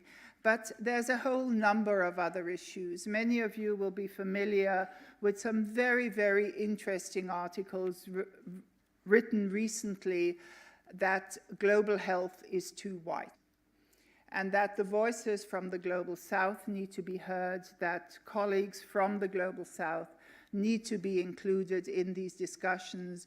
You know that Dr. Tedros has also set that goal, that the organization itself becomes more diverse, not only in terms of gender, but in terms of the representation of professionals from all over the world. And that is a challenge, aside also from the youth challenge that we spoke about, one that we should all take very, very seriously. Some of the global health journals have taken this up. I think that is excellent, and all of us must do what we can to also give those voices the possibility to present themselves and to be heard. And we would also want to take this forward very, very seriously.